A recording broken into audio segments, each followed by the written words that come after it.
If you like the story, you can support the author on Patreon. Link is in the description.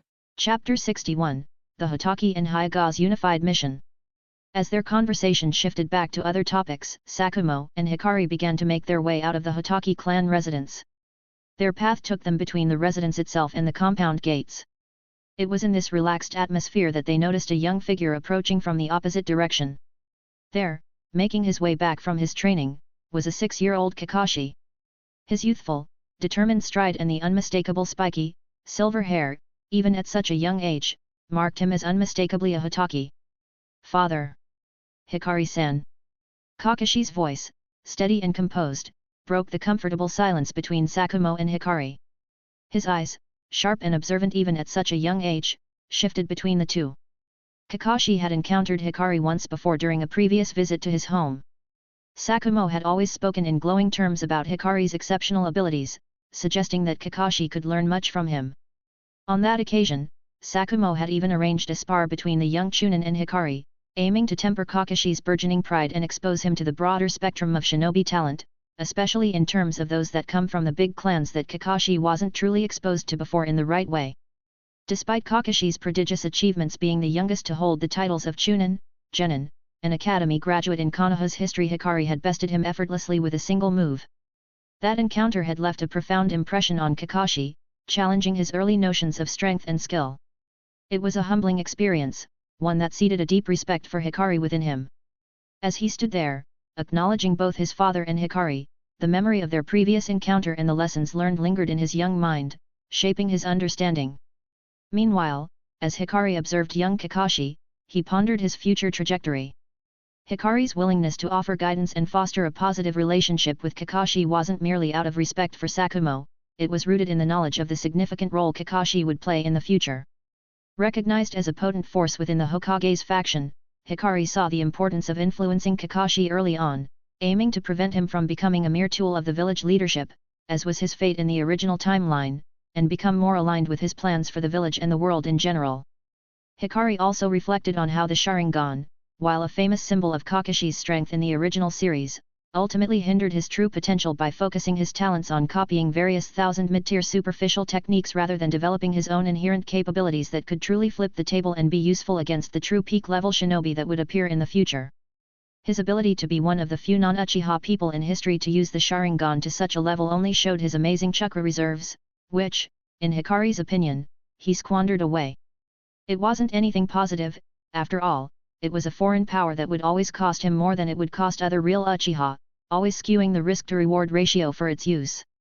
The Sharingan's constant chakra consumption and the shift in focus away from Sakumo's and the Hotaki clan's inherent strengths, which he was probably genetically predisposed to, underscored for Hikari the missed opportunities in Kakashi's development since he got that Sharingan at a young age in the first place, that retarded his shinobi potential ever since.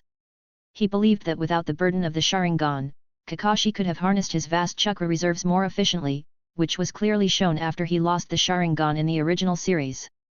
This could potentially lead to innovations like the Purple Lightning sooner and build a foundation of power that was truly his own, not foreign, from a younger age.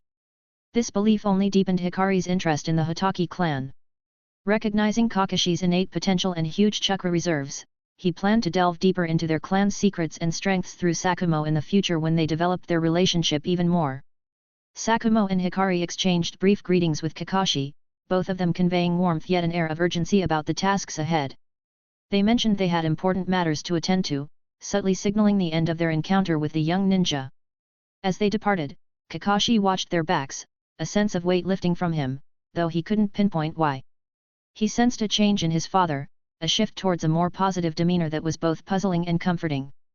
This noticeable difference in Sakumo stirred curiosity and a faint hope within Kakashi, leaving him to ponder as he made his way back into the residence. The brief interaction, though fleeting, hinted at transformative currents flowing through the Hotaki family's lives, sparked by Hikari's influence and the unfolding plans that lay ahead for all of them. Meanwhile, as Hikari and Sakumo stepped through the gates, Sakumo cast a mild smile towards Hikari, remarking on the evident support from his clan. "It seems your clan holds you in very high regard, Hikari-kun," he observed, his gaze briefly sweeping over the 15 jonin from the Hyuga clan who accompanied Hikari, now forming a protective flank around them both. After saying this, Sakumo's thoughts momentarily drifted to Hikari's parents. He chose not to voice these reflections, but a contemplative mood had settled over him. Perhaps there's wisdom in Hikari-kun's approach to this world. Sakumo considered the fate of Hikari's parents, recognizing that a similar path might have led Hikari to a premature end, not to mention having this kind of treatment within his clan. This moment of introspection brought Sakumo to a realization about his own life and choices. Influenced by his recent conversations with Hikari, he began to understand the importance of discerning between serving the broader interests of the village and being manipulated by those in power for their own gains. Sakumo acknowledged, perhaps for the first time with such clarity, that adopting a measure of self-preservation was not only prudent but necessary in a world as fraught with peril and manipulation as theirs. This acknowledgement was a sign of growth, a silent admission that survival and serving one's own interests were prerequisites to effecting any real change within the village. At this moment, Sakumo felt a newfound maturity, a deeper understanding that true service to the village meant staying alive to fight another day rather than succumbing to the tragic ends met by so many, including Hikari's parents and nearly himself. Indeed, the Hyuga clan has shown me considerable support until now. But, now that I also officially hold the position of third elder, such arrangements are to be expected. Hikari responded in a light voice, let's make our way to the Gecko clan first, then Sakumo-san, he added, signaling the start of their collaborative mission. Together, Hikari and Sakumo set out toward the Gecko clan's quarters, intentionally choosing it as their inaugural visit due to its proximity. It was also important that they appear together in public at least once to make their alliances more official to other potential recruiting targets at this time. It was a crucial first step in their broader campaign to forge a united front. After they engaged with the Gecko clan, they planned to continue their outreach efforts separately, maximizing their impact across the village. Concurrently, the Hyuga clan would officially extend this network of alliances through direct communication, sending representatives to convey their unified stance and invitations to join their cause to the other smaller clans or through letters. Chapter 62, Coalitions and Clans, Shaping Konoha's Future. A while later, as Hikari made his way back to the Hyuga clan residence, crossing the famous Naka River once again, his presence alongside his Hyuga entourage drew curious and stunned glances from the villagers and passing shinobi of Konoha, the same as the last time.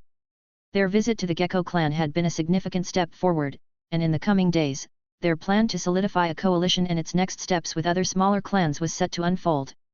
The sight of him walking with Sakumo earlier with his entourage and their identities appearing so intimately, also given the swirl of rumors and Sakumo's recent reclusiveness, had undoubtedly sparked a wave of whispers and speculation throughout the village. As he navigated through the streets of the village, Hikari was acutely aware of the ripples their actions were creating now, especially in the eyes of the Hokage's faction leadership. His thoughts returned to the successful discussion they had with the patriarch of the Gecko clan. The Gecko clan leader, like many leaders of the smaller clans in Konoha, possessed the strength akin to a standard jonin only. However, the agreement they reached successfully and quickly was pivotal, the formation of a new, albeit unofficial, faction within Konoha. This faction, led by Sakumo Hitaki, would serve as a collective of the smaller clans, banding together to amplify their voice and influence within the village. The Hyuga clan, through Hikari, would extend its support to this new faction, bringing along allies like the Aberame and Inyazuka clans. The plan was for Hikari and Sakumo to act as the unofficial representatives of this burgeoning alliance, bridging the gap between the smaller clans and the more prominent families like the Hyuga. The next crucial step involved contacting the Uchiha clan, a move that had the potential to truly cement the new coalition's strength and influence. Hikari and Sakumo intended to approach the Uchiha clan once the smaller clan faction was firmly established, hoping to secure their participation and identify a representative who would represent their interests within this new alliance, too.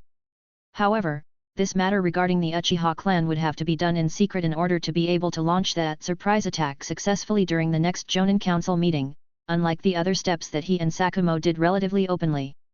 In their alliance with the Gecko clan, Hikari personally and the Hyuga clan extended their support beyond mere political maneuvering into the commercial realm as well.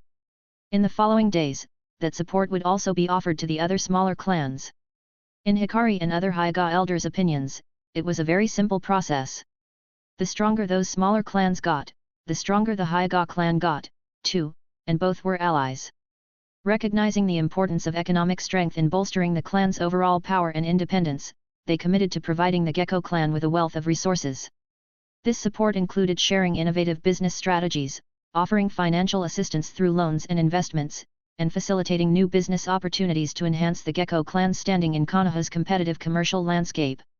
The target of these efforts was to counterbalance the influence wielded by the Hokage's faction in the economic sector, particularly the Homura and Mito-Kado clans, which not only led the commercial interests of the Hokage's faction but also held the largest quantity of the significant low and mid-level administrative positions within the village governance overall. By empowering the Gecko clan and other smaller clans economically, Hikari aimed to create a more leveled playing field, reducing the disproportionate influence of the Hokage's faction over Konoha's commercial and political arenas. This allowed those smaller clans to fight for what they had already lost in the past to that same monstrous faction that swallowed nearly all of Konoha.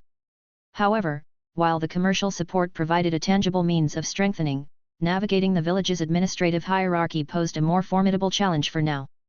The entrenched positions of power within the Hokage's administration were difficult to contest directly. However, the strategy to elect Sakumo Hitaki as the new Jonin commander represented a critical step towards penetrating the administrative stronghold. Hikari's contemplative journey came to a pause as he eventually arrived at the entrance of the Hyuga clan's compound. The familiar sight of the towering gates and the guards stationed at the entrance brought a moment of transition from his strategic musings to the present reality. Stepping through the gates, Hikari was greeted with the respectful nods of the clan members, a subtle acknowledgement of his ever-rising status. A few days later, standing on the grand terrace of the Hyuga Patriarch's estate, Hikari and the Patriarch shared a moment of strategic contemplation. So, almost all the small clans are with us now? But we're keeping Sakumo-san's candidacy quiet until just before the Jonin Council meeting. Hikari sought confirmation, absorbing the updates from the Patriarch.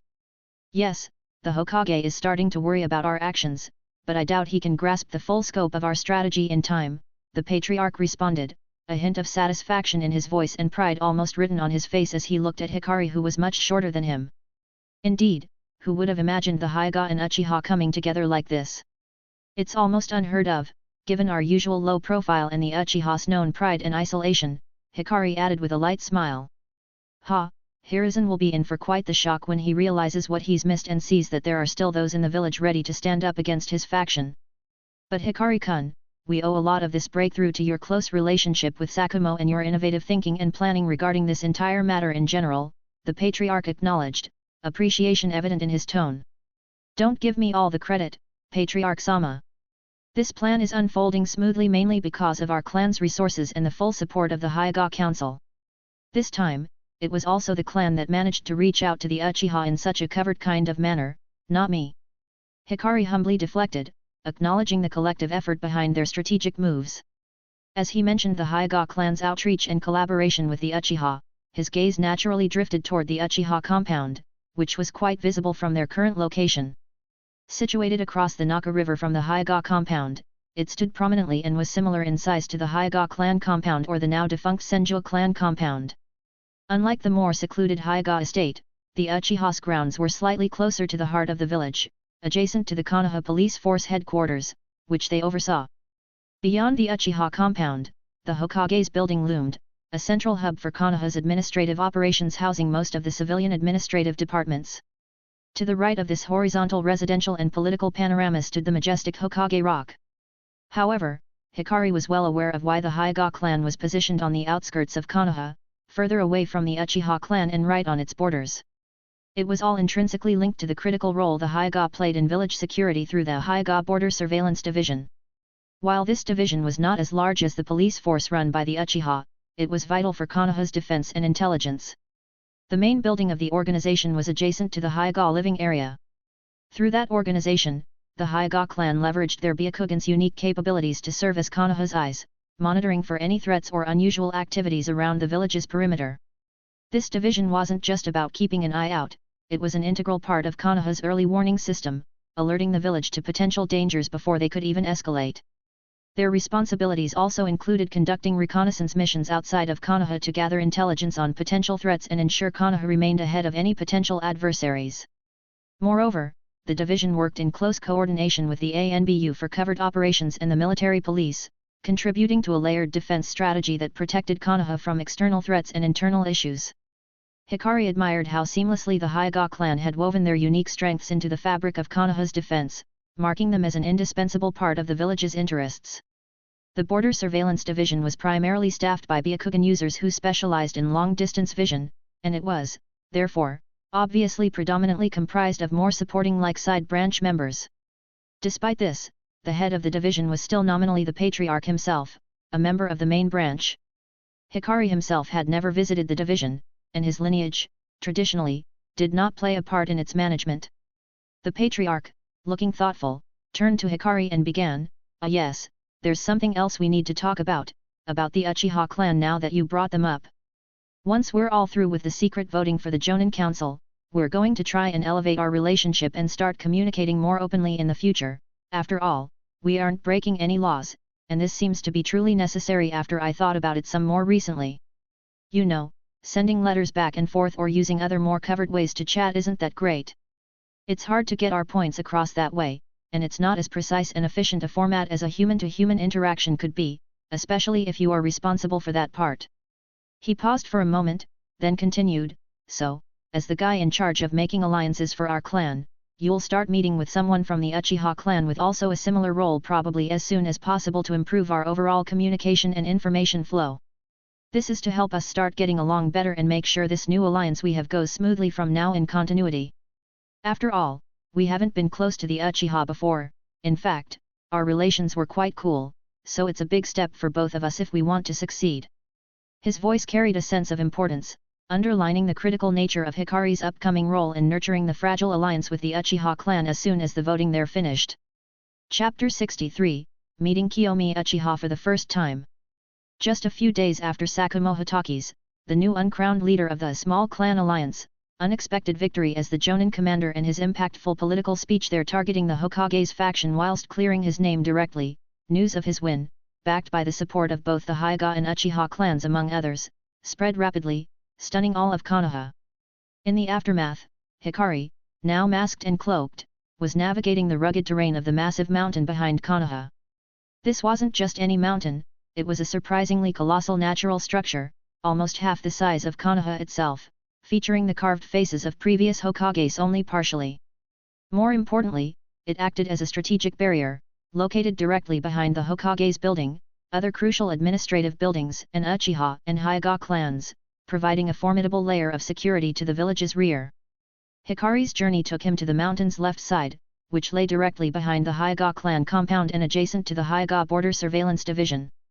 This division, tasked with the vital role of monitoring Konoha's borders for any signs of intrusion, played a key part in ensuring the overall safety and secrecy of this operation.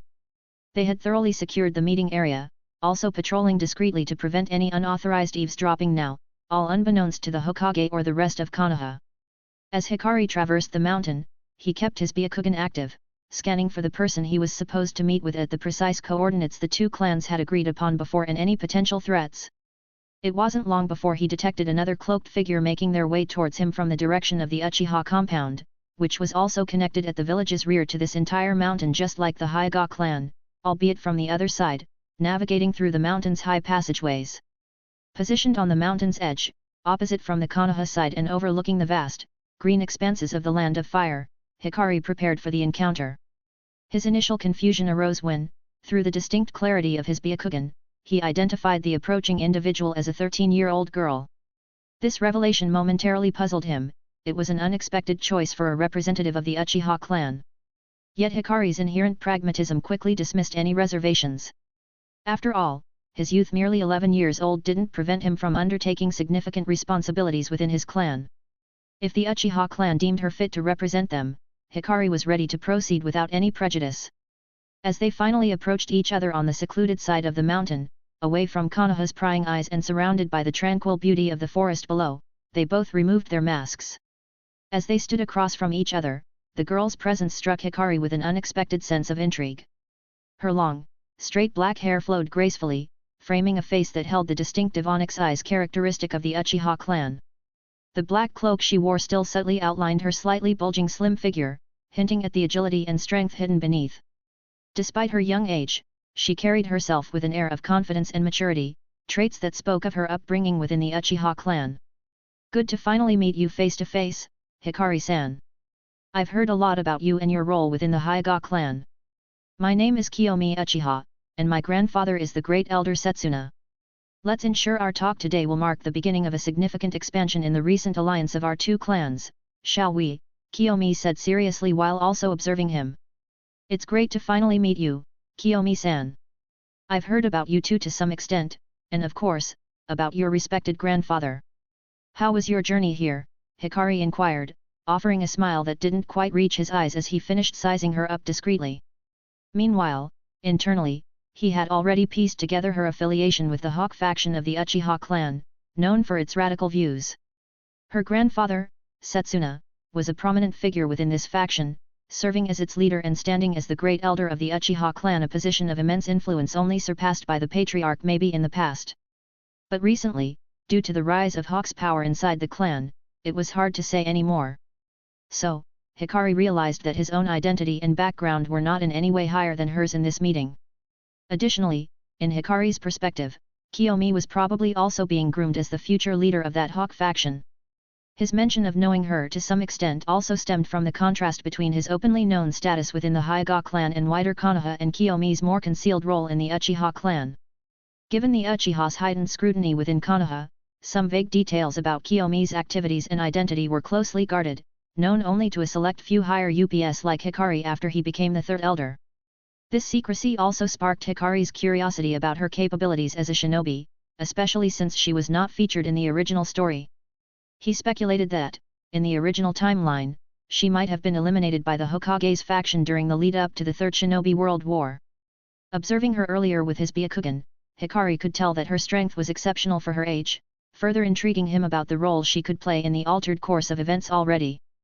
Hikari's thoughts also became clear as he understood why the meeting was set up this way. It makes sense now. I'm also seen as the future of the Hyuga clan, someone who will lead the next generation. So, the Uchiha clan must have picked someone just as talented and with a similar background to meet with me. Meanwhile, Kiyomi's gaze was piercing, reflecting the intensity of her convictions as she addressed Hikari. While I acknowledge the significance of our meeting, Hikari-san, let's not dance around pleasantries. We're here because our clans, and indeed Konoha, stand at a pivotal juncture. She stepped closer, embodying the authority and strategic mind she was known for. Our clans have historically upheld Konoha with their unique strengths, but the village's current path concerns me. Our alliance must not simply be a continuation of past practices but a strategic partnership that propels us towards a future where our clans do not merely survive barely but thrive. Kiyomi's tone softened slightly, a testament to her loyalty and the depth of her commitment to her clan's cause. You, Hikari-san, represent the Hyuga's future, as I do for the Uchiha. Our shared ambition can forge a path not just for our clans but for Konoha's evolution into a village that respects and fears our combined strength. She paused, allowing her words to resonate, her fierce pride in her Uchiha heritage and the Hawk faction's mission clear. Let us be clear about our intentions today. I seek an alliance that redefines power dynamics within Konoha, one where our clans are not secondary to the whims of its current leadership anymore. As they stood facing each other, at a close distance now, Kiyomi's analytical mind was also at work, piecing together the enigma that was Hikari Hyuga as she looked at him directly. However, inwardly, she wasn't as mission-driven as she portrayed to him just now. She was more so curious about Hikari, the third elder of the Hyuga clan, the youngest in history, himself, nearly the same as she was focused on this meeting's formal political objectives. Her grandfather, whom she revered for his wisdom and guidance after the early loss of her parents, had always spoken of Hikari, standing in front, in terms that bordered on reverence. It puzzled her initially. Hikari was a figure shrouded in mystery, seldom seen outside the Hyuga compound, yet he was a subject of significant conversation within her family. Her grandfather's insights shed some light on this curiosity just after this meeting was decided on. He had observed a transformation within the Hyuga clan, a shift in their age-old strategies and dynamics, all orbiting around Hikari's emergence as a prodigious talent. This young Hyuga wasn't just another member of his clan, he was a catalyst for change, rallying the Hyuga around him as their brightest beacon in a long time. He was also reputed to be of incredible intelligence since a young age and a business wizard never seen before. It was this very transformation that her grandfather hoped to replicate within the Uchiha clan through Kiyomi before, envisioning her as a unifying force that could bridge the long-standing divide between the Hawks and Doves, along with the various sub-lineages within their clan. However, despite Kiyomi's exceptional skills and fierce dedication, her grandfather had candidly expressed his belief that she did not match Hikari's unparalleled talent yesterday. This admission, while a rare acknowledgement of her limitations, only fueled Kiyomi's ambition and her inherent pride. She couldn't accept the notion that anyone, especially someone from the younger generation, could really surpass her in talent. Thus, she scrutinized Hikari with a critical eye, her inner arrogance not allowing her to easily concede to her grandfather's assessment. Despite her elder's high praise, she sought to find flaws and understand the source and validity of Hikari's reputed genius. Chapter 64, Accepting Fighting Challenge from Kiyomi. Meanwhile, hearing Kiyomi's direct and ambitious opening and approach, Hikari felt a flicker of appreciation inwardly. So she's straightforward and has her eyes on bigger goals, not just the usual conceited and biased talk I expected from a Uchiha. It seems the Uchiha are looking for more than just a simple joint defensive pact of strategic deterrence against Hokage's faction. They want to regain their lost rights additionally and won't hesitate to cooperate for that goal. This aligns perfectly with what I've been planning for the future as well, he thought, reassured by the realization. Hikari also pondered the depth of commitment Kiyomi and her grandfather held for their clan, appreciating their ability to set aside their faction's deeply rooted personal pride against other clans in such a crucial moment so swiftly. Indeed, the Uchiha clan and their radical faction especially are often misinterpreted, he pondered. What outsiders label as hate or extremism is, in their eyes, a profound love for their kin. I can see the rationale behind that perspective.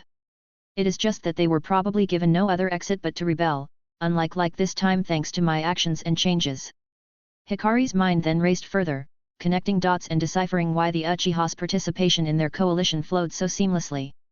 Moreover, for the doves there, this development probably symbolizes a historic leap towards integrating the Uchiha more fully into Konoha's societal and political fabric. It's a move towards acceptance and unity, something they've always wanted for their clan to have as much safety as possible. On the other hand, the Hawks also probably view this as an opportunity to reclaim their clan's rights and to take a stand against the Hokage's faction, a direct action aligning perfectly with their more confrontational stance and ideology of fighting actively instead of being passive. Hikari realized that this alliance offered something to both factions within the Uchiha clan, making it a unique proposition that could unite them under a common cause. This really is a win-win situation for both factions then. So, she is probably supported by everyone in the Uchiha clan.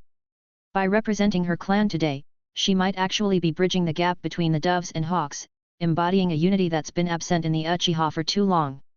He then considered the role of the Uchiha clan's patriarch Fugaku and his line, and their supporters, within the clan, often seen as the third broader faction within the clan and often seen as the moderating force within the clan, balancing the more extreme views of the doves and hawks. The patriarch's line, acting as the neutral arbiters, would likely view this alliance as a strategic move that doesn't contradict their overarching aim of maintaining clan unity and promoting its interests within Konoha. Instead, it would go in positive directions for both. This doesn't go against their policies, in fact, it might even support their goals by providing a platform for the Uchiha to assert themselves as a key player in village politics while patching up some internal strife. Before the meeting, Hikari had thoroughly reviewed the privileged intelligence gathered by the Hyuga clan on the Uchiha's internal and external challenges in general in great detail. This information, known only to the Hyuga elders, painted a complex picture of the Uchiha clan's recent struggles within Konoha. The village's leadership had systematically undermined the Uchiha, from stripping away their commercial interests and speaking rights to isolating them socially and politically. The constant encroachment on the Uchiha police force's jurisdiction and power in favor of the Anbu, directly controlled by Hiruzen, along with the recent establishment of Root under Denzo, was the biggest blowout of them all. The marginalizations pushed the Uchiha over the edge in terms of their feelings for the village. These actions had a profound impact on the Uchiha, driving a wedge not only between the clan and the village's leadership but also within the clan itself. The Hawks faction, advocating a more confrontational stance against these perceived injustices, found fertile ground for their ideology. Led by the great elder Setsuna, a proponent of decisive action against the village's encroachments, the Hawks had gained significant influence, rallying those who felt betrayed by Konoha's leadership. Understanding this, Hikari recognized the delicate balance of power within the Uchiha clan. The more moderate doves, once influential voices for integration and cooperation with Konoha's leadership, found themselves sidelined. Their decline in influence coincided with the rise of the Hawks, making it increasingly difficult for the doves and the neutral patriarch's line, led by Fugaku Uchiha, to counterbalance the Hawks' growing power. This internal power struggle within the Uchiha clan had reached a critical juncture. For Fugaku and the moderate elements within the clan to maintain any semblance of influence, they needed to do something, or more precisely, fight back against Konoha in some way or another, or the entire clan would be taken over by the Hawks faction in the future. The history of the Uchiha clan, as Hikari understood it, was also a testament to the unpredictable shifts and flows of power and perception. Following the founding of Konoha, Madara Uchiha's failed rebellion and defeat against Hashirama Senju caused the hawkish elements within the Uchiha to experience a significant loss of influence. Despite most of them not joining Madara in his rebellion, including a younger great elder Setsuna, as those who had already died a long time ago, the faction's reputation plummeted.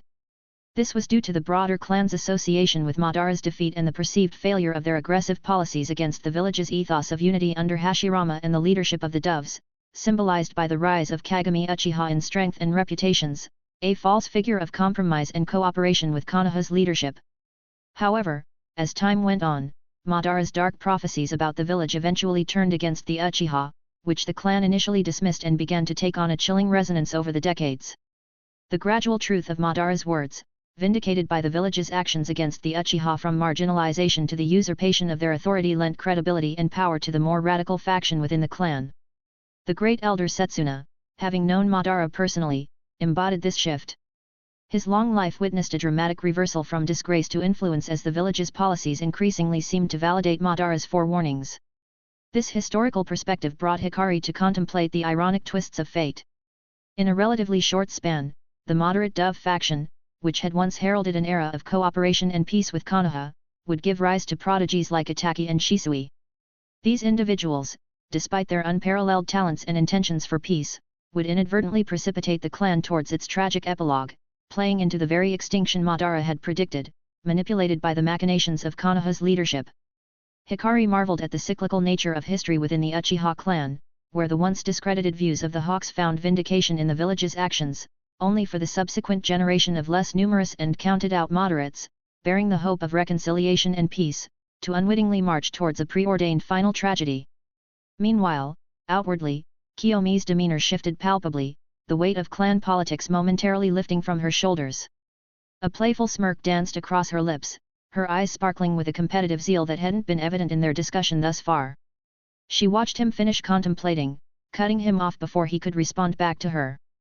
Before we dive deeper into our discussion, Hikari-san, I have a small, somewhat personal request, she said, her voice lighter, laced with an almost teasing amusement. I'd like us to spar right here. You see, I haven't really had the chance to test my skills against a peer opponent close to my age and reputed to be of similar strength.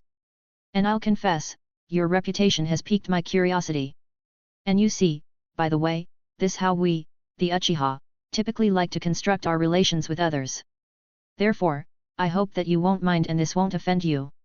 Her confidence was unshaken, her pride in her abilities clear, and her competitive nature surfaced unabashedly at his time. This challenge, thrown down almost playfully, contrasted starkly with the serious, strategic thinker she had presented moments before in Hikari's eyes, who also anticipated it.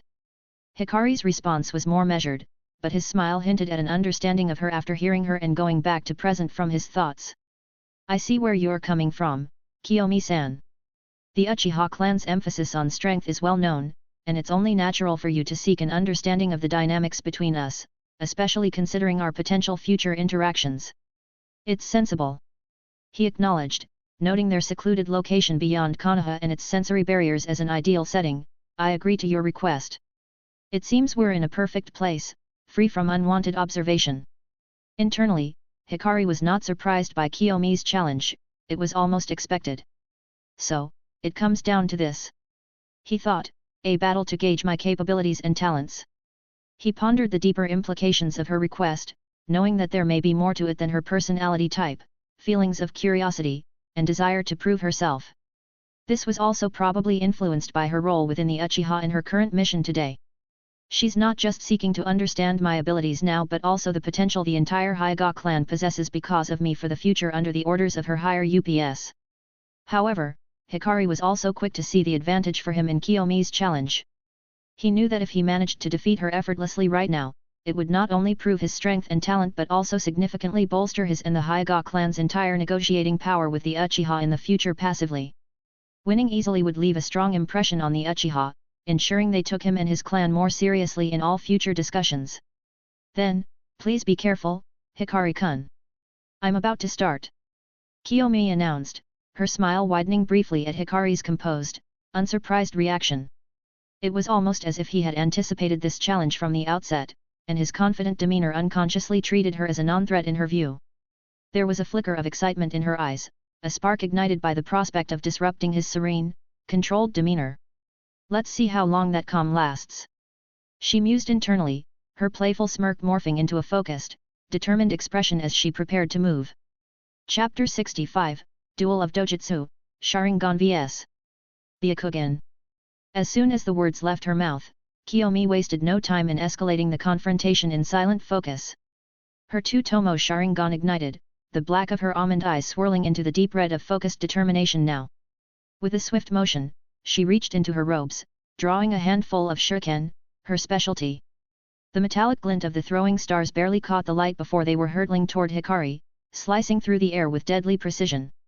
This initial salvo was a classic Uchiha tactic, swift, direct, and testing the waters of her opponent's capabilities. Kiyomi watched closely, her Sharingan not just as a tool for attack but also for observation, keen to catch every nuance of Hikari's next response. Hikari, for his part, was fully aware of the shuriken's trajectory the moment they left Kiyomi's hands. His Byakugan offered him a clarity of vision far beyond the ordinary, allowing him to perceive not just the shuriken but the subtle shifts in Kiyomi's stance and chakra flow. Hikari took the challenge head-on, moving towards Kiyomi while expertly navigating through the barrage of shurikens with what seemed like ultimate ease. The Hyuga's fighting style thrived on proximity, leveraging their gentle fist technique, which required getting close to the opponent. As he advanced, a slight curve played upon his lips. Two-tomo Sharingan at this age? Not bad, he praised, his voice carrying a tone of approval even as he dodged another wave of shurikens with what seemed like effortless grace. He understood that the girl was sure to open the last, third stage of ordinary Sharingan and at least become an elite jonin in the future, and Uchiha elite jonins were generally much stronger than ordinary elite jonins, for example, placing her weight higher in his eyes once again. His Byakugan was a formidable tool, providing him with a visual acuity that turned the intended complex onslaught full of Sharingan's pattern domain mastery into a ballet of predictability. The world around him slowed, each shuriken's path clear as daylight, allowing him to anticipate their trajectories and Kiyomi's intended manipulations, which attempted to confuse him. For example, Kiyomi's attempts to collide with the shurikens in mid-air, changing their directions in a display of Uchiha's adept control, was impressive and often could even be critical against some non-Uchiha shinobi. However, against Hikari's Byakugan, the small tactic unfolded in slow motion. His heightened perception wasn't just about tracking movement, it allowed him an expanded temporal window to react, almost as if time itself dilated around him. This allowed him to figure the directions out with his ordinary logical reasoning even without the complex pattern recognition motor skills the Uchiha clansmen possessed, allowing him to solve them out.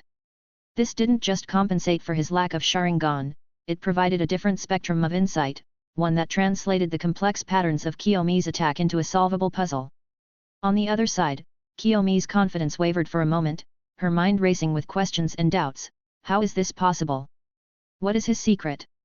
Is his Byakugan that genetically atypical on the stronger performance side from the rest of the Hyuga too? She pondered, even as she continued her assault. Her prowess with shuriken, honed through relentless practice from a young age, had always been her strong point and second nature. Combined with the predictive capabilities of her two-tomo Sharingan and the endless arsenal of throwing patterns those eyes had recorded, and that she now had in her possession, her attacks became a storm few could navigate, making her strikes virtually unpredictable. As Hikari gracefully dodged the relentless waves of shurikens, drawing nearer with each step, Kiyomi couldn't help but mentally note this development in her Hikari Hyuga folder. To most opponents, this barrage would be quite overwhelming, forcing them to either evade the entire area of her attacks completely or brute force with their own attack. Yet, Hikari navigated through it with such ease, showing her that this was his pure dojutsu capability. Nonetheless, as the gap between them closed, Kiyomi recognized the opportunity to shift the dynamics of the duel. The distance is just right, she thought, locking eyes with him firmly in an attempt to ensnare him with her Sharingan's genjutsu. But Hikari was not unprepared. His Byakugan had been focused on Kiyomi's eyes from the beginning. As Kiyomi's Sharingan flared with the intent to cast the genjutsu, Hikari was already fortifying his chakra pathway system. With exceptional control over his inner chakra flow, he bolstered his defenses, effectively neutralizing the incoming yin release chakra before it could even begin to weave its web internally. That was quite a weak yin release, Kiyomi-san, he commented, his tone neither mocking nor boastful but matter of fact, and even with a 3-tomo Sharingan, overpowering me with a genjutsu would prove futile. He added that his confidence stemmed not from arrogance but from a deep understanding of the yin release and his Byakugan. Hikari's mastery over his chakra and internal defenses was also rare, making him virtually immune to the mental manipulations genjutsu offered. A fine bead of sweat appeared on Kiyomi's forehead as she grappled with the ease at which Hikari had neutralized her genjutsu. With him closing the distance quickly, she understood the peril she was in. The close quarters combat favored the Hyuga, and being within reach of Hikari's gentle fist could spell defeat for her. Realizing that her attempts at genjutsu and shurikenjutsu had fallen short, Kiyomi decided to shift her strategy to ninjutsu, tapping into the Uchiha clan's renowned affinity for fire release. She chose a jutsu not just for its power but for its symbolic resonance within her clan, the Great Fireball technique. This technique, emblematic of the Uchiha's might, was her best bet to create distance between her and Hikari and potentially turn the tide of their friendly battle.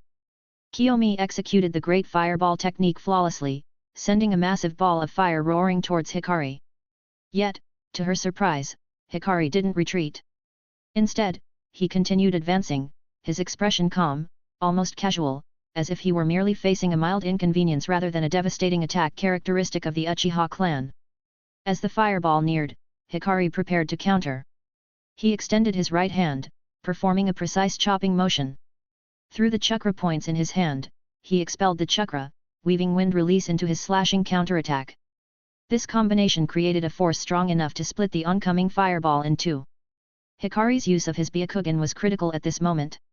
It allowed him to perceive the fireball's trajectory and the best point of intervention in what seemed like slow motion. He was also ready to use the Hyuga's defensive rotation technique if any flames came too close in his sharp vision, but his initial counter was so effective that it became unnecessary. Meanwhile, despite her great fireball technique not hitting its mark, Kiyomi leveraged the moment to put some distance between herself and Hikari again. The fireball, though split, left its mark on the terrain around them.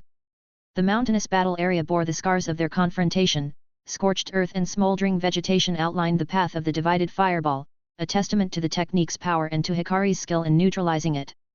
Without hesitation, Kiyomi began weaving hand signs for another fire release technique.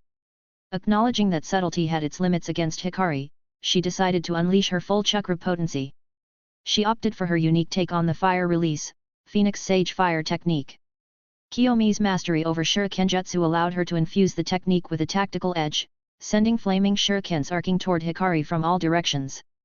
Her aim was to overwhelm him, forcing him to deploy his rotation defense, thereby exposing him to a follow-up attack once the defensive technique's brief cooldown left him vulnerable. However, Kiyomi's strategy was met with yet another surprise. Hikari didn't resort to the rotation as she anticipated. Instead, he conjured a pair of giant blue lions from his chakra, which roared to life around his arms. With precise movements, guided by his Byakugan's unparalleled vision, Hikari maneuvered the twin lions to intercept the incoming semi-large fiery shurikens. The chakra lions ate away at the shuriken's chakra, nullifying their momentum physically and, therefore, extinguishing their effectiveness fully before they could reach him. Kiyomi watched, her eyes wide with disbelief, as Hikari dismantled her attack with a technique she hadn't anticipated. The sight of the chakra lions, both majestic and formidable, dealing with her unique technique so efficiently forced her to confront the depth of Hikari's abilities once again. As Hikari closed the distance between them once more, Kiyomi knew it was time to deploy her most potent technique yet, the fire release, Scarlet Fang Overdrive. This technique was her ace, capable of launching a barrage of medium-sized fireballs that harbored high explosive potential. Upon nearing their target, these fireballs would fragment into smaller, swifter projectiles, making them a nightmare to dodge or counter due to their explosive splitting mechanism. It was an A-level technique, the pinnacle of her offensive capabilities. With determination, Kiyomi unleashed the jutsu, watching as the fireballs tore through the air toward Hikari. Chapter 66, Retreat and Reflect, Kiyomi's Realization. Yet, her anticipation turned to astonishment when Hikari countered with a rotation of unprecedented magnitude. The defensive dome expanded to a 10-meter radius, its fierce and sharp nature effortlessly neutralizing her attack. The sheer size, speed, and intensity of the rotation were unlike anything she had seen, leading her to a startling conclusion with the aid of her Sharingan: this was no ordinary rotation.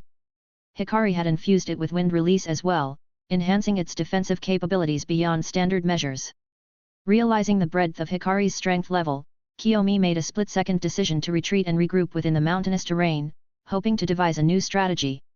However, her escape was thwarted by wind-like projectiles that sealed off her potential exit routes, a clear demonstration of Hikari's control over the battlefield from beginning to end. With Hikari's voice carrying through the distance, as he calmly approached, declaring the conclusion of their spar, "I think that we have a clear winner, Kiyomi-san, there is no point in continuing this exchange." As Hikari approached, the aftermath of their intense exchange visible in the large scorched crater that now lay behind them, Kiyomi let out a sigh. Her face, usually marked by youthful symmetry and vitality, now bore signs of fatigue and dimming confidence, sweat tracing the contours of her skin. She looked up at Hikari, a mixture of respect and realization in her eyes. "It's my first time seeing, or even hearing about, the rotation being infused with wind release like that. Among all Hyugas, you're probably the only one capable of such a feat, especially at such a young age. Your reputation and the esteem in which the Hyuga clan holds you are truly well-founded. You are indeed a genius, Hikari-san," she conceded, her voice carrying a weight of acknowledgement and defeat. As a proud member of the Uchiha clan and with such a high pedigree within the clan itself, accepting defeat wasn't easy for Kiyomi, but she recognized the value of acknowledging Hikari's superiority in their duel. She understood that defeat was a bitter but necessary teacher. Instead of denying the outcome, she chose to face it head-on, seeing it as a challenge to grow, refine her skills, return stronger, and turn defeat into victory. In her heart, Kiyomi made a vow to work harder, to push her limits further, and to one day challenge Hikari again, not just to reclaim her honor as a Uchiha but to test her growth and resolve against a formidable opponent. "You are quite talented and strong for our age group, too, Kiyomi-san," Hikari began, his tone genuine as he closed the distance between them. "And the way you objectively admitted defeat, putting aside your pride, speaks volumes. I really respect that about you," he continued, his mild smile conveying his sincerity, "so, I'd like to offer you some advice, and I hope you won't take offense.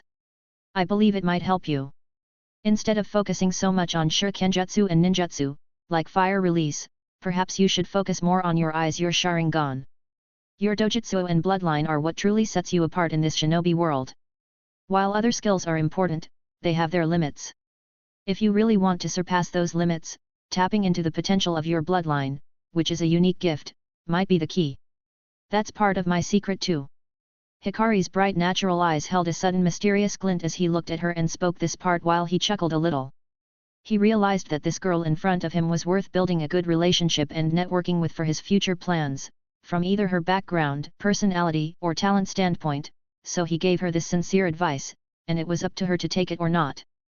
Kiyomi found herself momentarily surprised by Hikari's soft demeanor, particularly after his win, which he seemingly regarded as no more than a minor detail rather than a significant triumph. His approach lacked any hint of arrogance, instead, there was a peculiar sparkle in his pale eyes and a curious chuckle as he discussed the importance of bloodlines and dojutsu.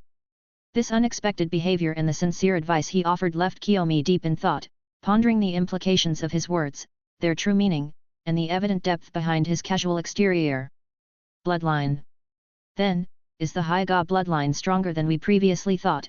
Kiyomi found herself ruminating over Hikari's comments, her focus eventually narrowing on the suggestion that his remarkable abilities stemmed in part from his bloodline's strength. This realization prompted a significant shift in her perspective. Like many Uchihas, Kiyomi had always believed in the inherent superiority of her clan, viewing the Uchiha as unmatched among shinobi clans, regardless of whether they possessed their inherent bloodline prowess. Yet, witnessing Hikari's capabilities, a prodigy from a clan they had underestimated and even looked down upon, was an eye-opening experience for her. It challenged the long-held belief in Uchiha supremacy that she had been raised on.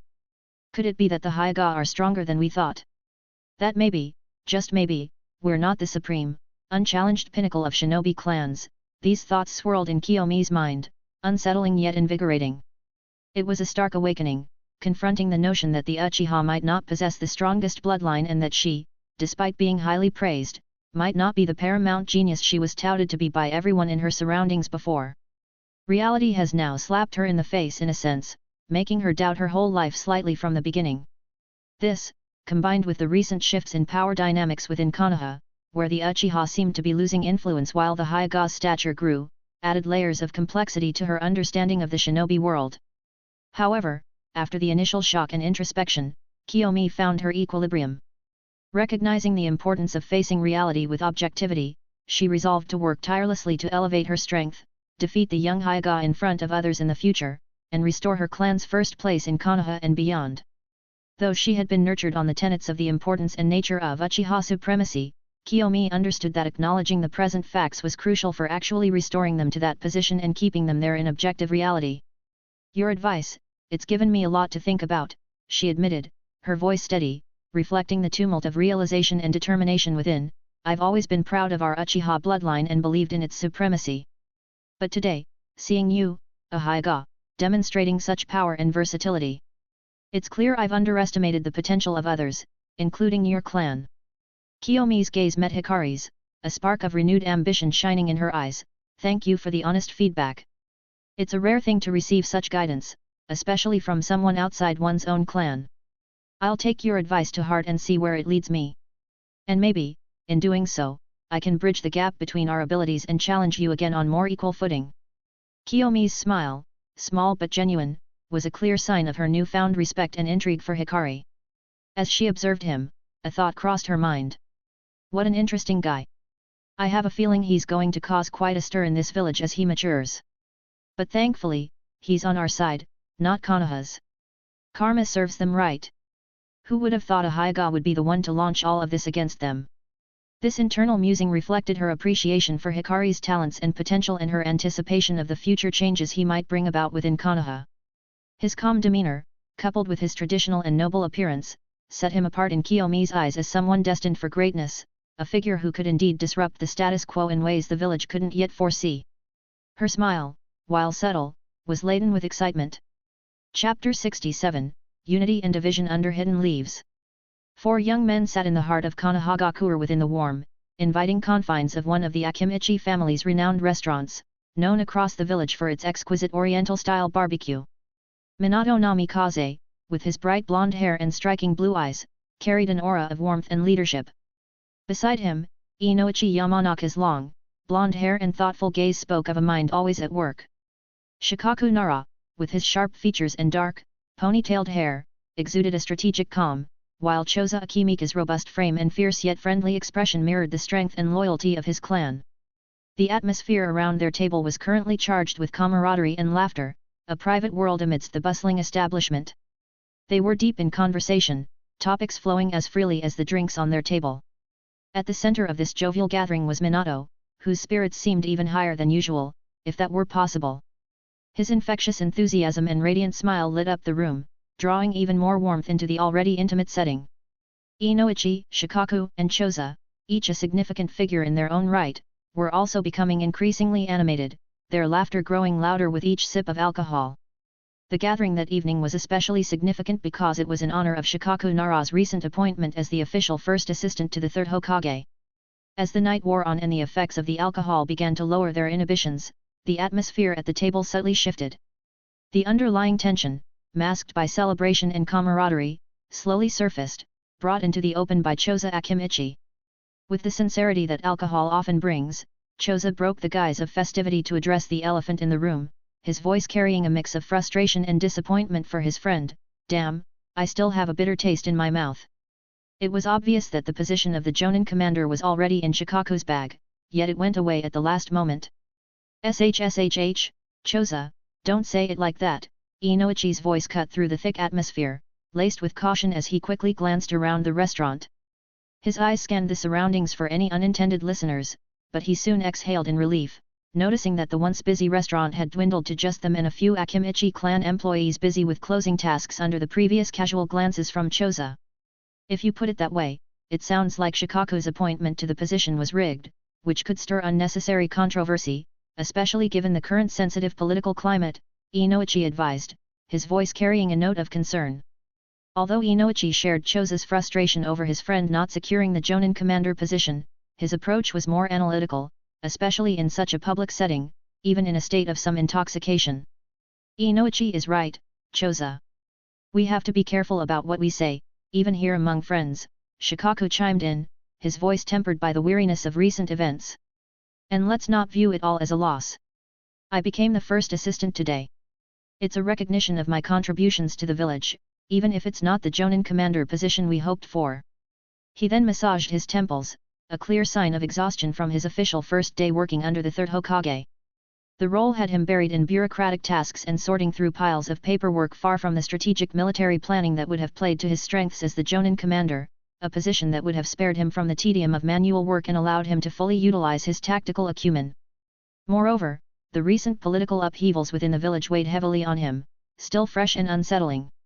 Recognizing his friend's collective sense of disappointment, Shikaku sought to temper their feelings, even as he grappled with his own mixed emotions about the path his career had taken.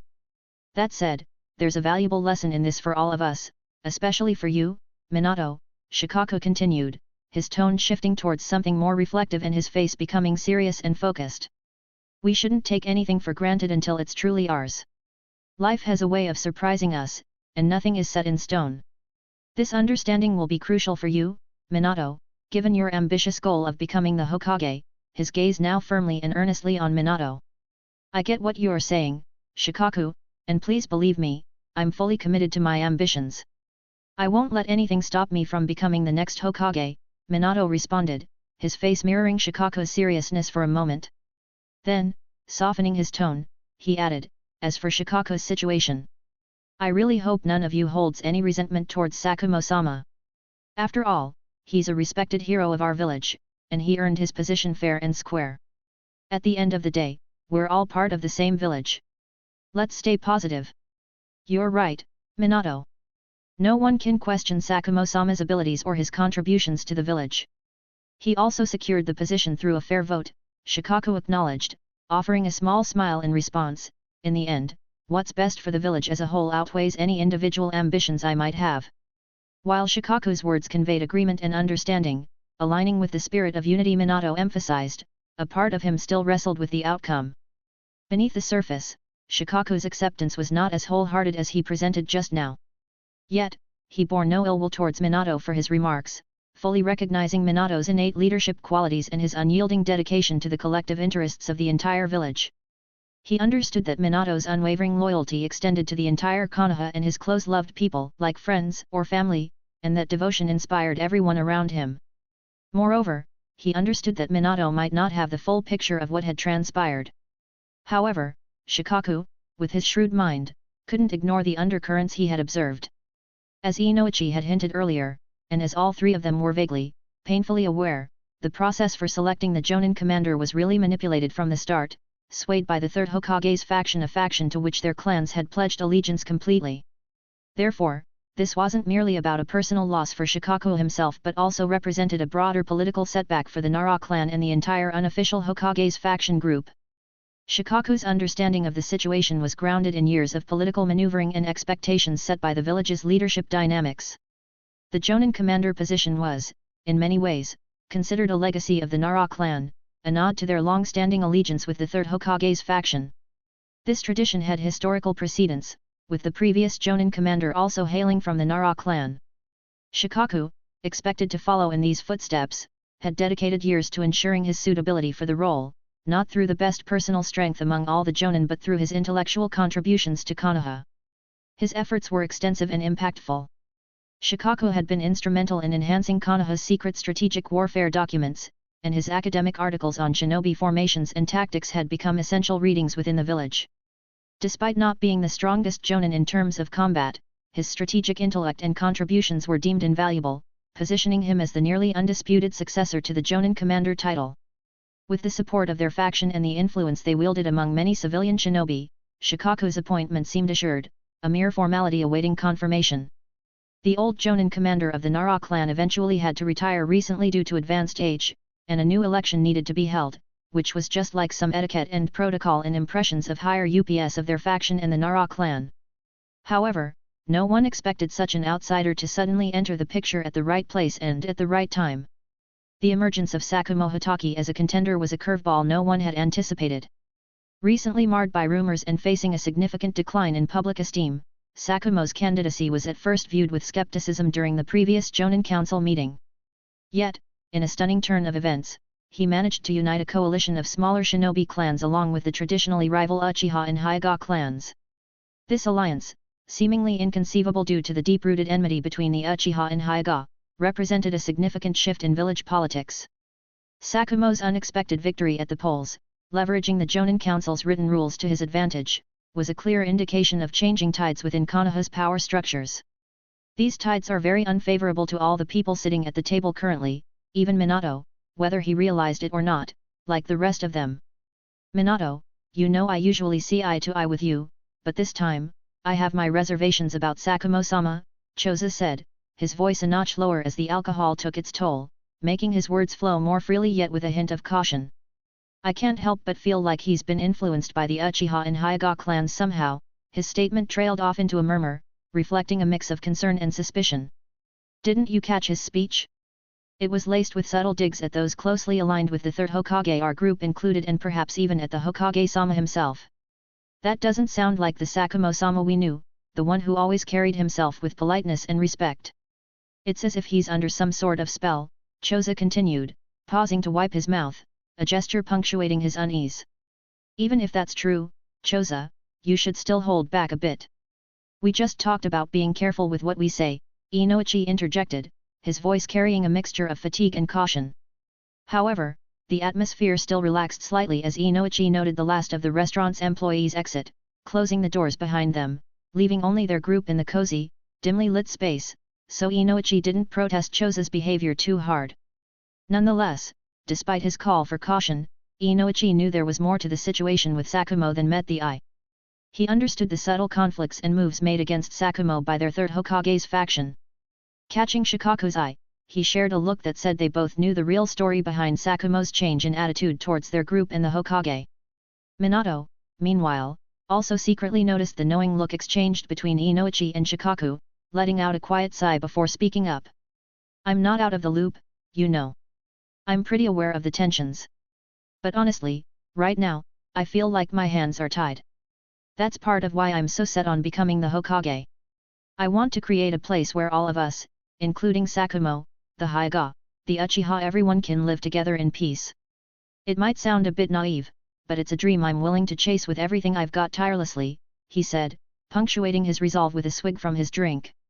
Minato, if that's your goal, you'll have to become stronger than anyone could possibly imagine, Shikaku added, his tone serious, reflecting not skepticism but a deep-seated belief in his friend's potential. He knew everything about Minato's immense talent from a young age. After all, they were only 1 year apart in age and were closest among friends. Given the current state of things, bridging all those differences is going to be a monumental task. There was no hint of mockery in his voice. Shikaku genuinely believed in Minato. It was just that, from his perspective and rational analysis, Minato's ideals often seemed a bit too lofty. Yet, despite this, his faith in Minato's abilities and intentions was still unwavering. If it had been Shikaku's father, the patriarch of the Nara clan, sitting at the table, he might have advised Minato to prioritize the political interests of their circle over openly speaking up for figures like Sakumo, the Hyuga, and the Uchiha, their enemies during such a politically charged period. However, Shikaku's bond with Minato wasn't built on the foundations of a political alliance. His friendship with Minato had grown beyond such confines, fueled by genuine respect and camaraderie. Over time, drawn in by Minato's charismatic nature, Shikaku, along with Choza and Inoichi, had come to see him not just as a comrade but as a true friend. Their support for Minato's ambition to become the next Hokage transcended political strategy. It was rooted in their deep personal natures and shared experiences as childhood friends. Within their tight-knit group, Minato had emerged as an informal leader, guiding them not only by his strength, talent, and village political lineage but through his vision and character, making their allegiance to him all the more profound and personal. Yes, Minato, achieving your dream of becoming Hokage is one thing, but to realize those grand visions for the village, you'll need considerable personal strength to back it up. Inoichi interjected, his advice veiled yet clear. He subtly suggested that merely holding the title of Hokage wouldn't suffice if Minato couldn't command respect through his own power. Without it, even as Hokage, he risked being overshadowed or manipulated by the village's established powers, like the third Hokage and his advisors. Inoichi deeply respected his clan's strategic decisions, especially their consistent alignment with the third Hokage's leadership. Yet, he didn't see his personal support for Minato's ambition to become the next Hokage as a betrayal of those alignments. In his view, leadership transitions were a natural part of life and governance. The third Hokage, no matter how venerable, would eventually need to pass on the mantle due to the inevitable march of time. Inoichi saw his endorsement of Minato not as opposition to the current Hokage but as forward-thinking, preparing for the future well-being of the village and his friends' dreams. This perspective allowed him to reconcile his clan's political stance with his personal belief in Minato's vision and potential to lead Konoha into a new era.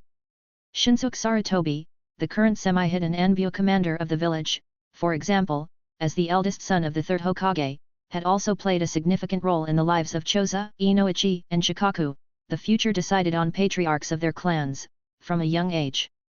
His position as their shinobi instructor was a strategic decision fostered by the alliances within their coalition. This connection meant that their loyalty to the third Hokage and his administration was deep-rooted. None of them would consider acting against the Hokage's wishes or his leadership as long as he chose to remain in office. Yet, with the third Hokage around the tail end of his peak this year, there was an unspoken acknowledgement among them of the inevitable need to look toward the more distant future. Minato, at 18 and just a year their junior, embodied this future. Despite their respect and ties to the current Hokage, they couldn't ignore the shifting tides and the natural progression.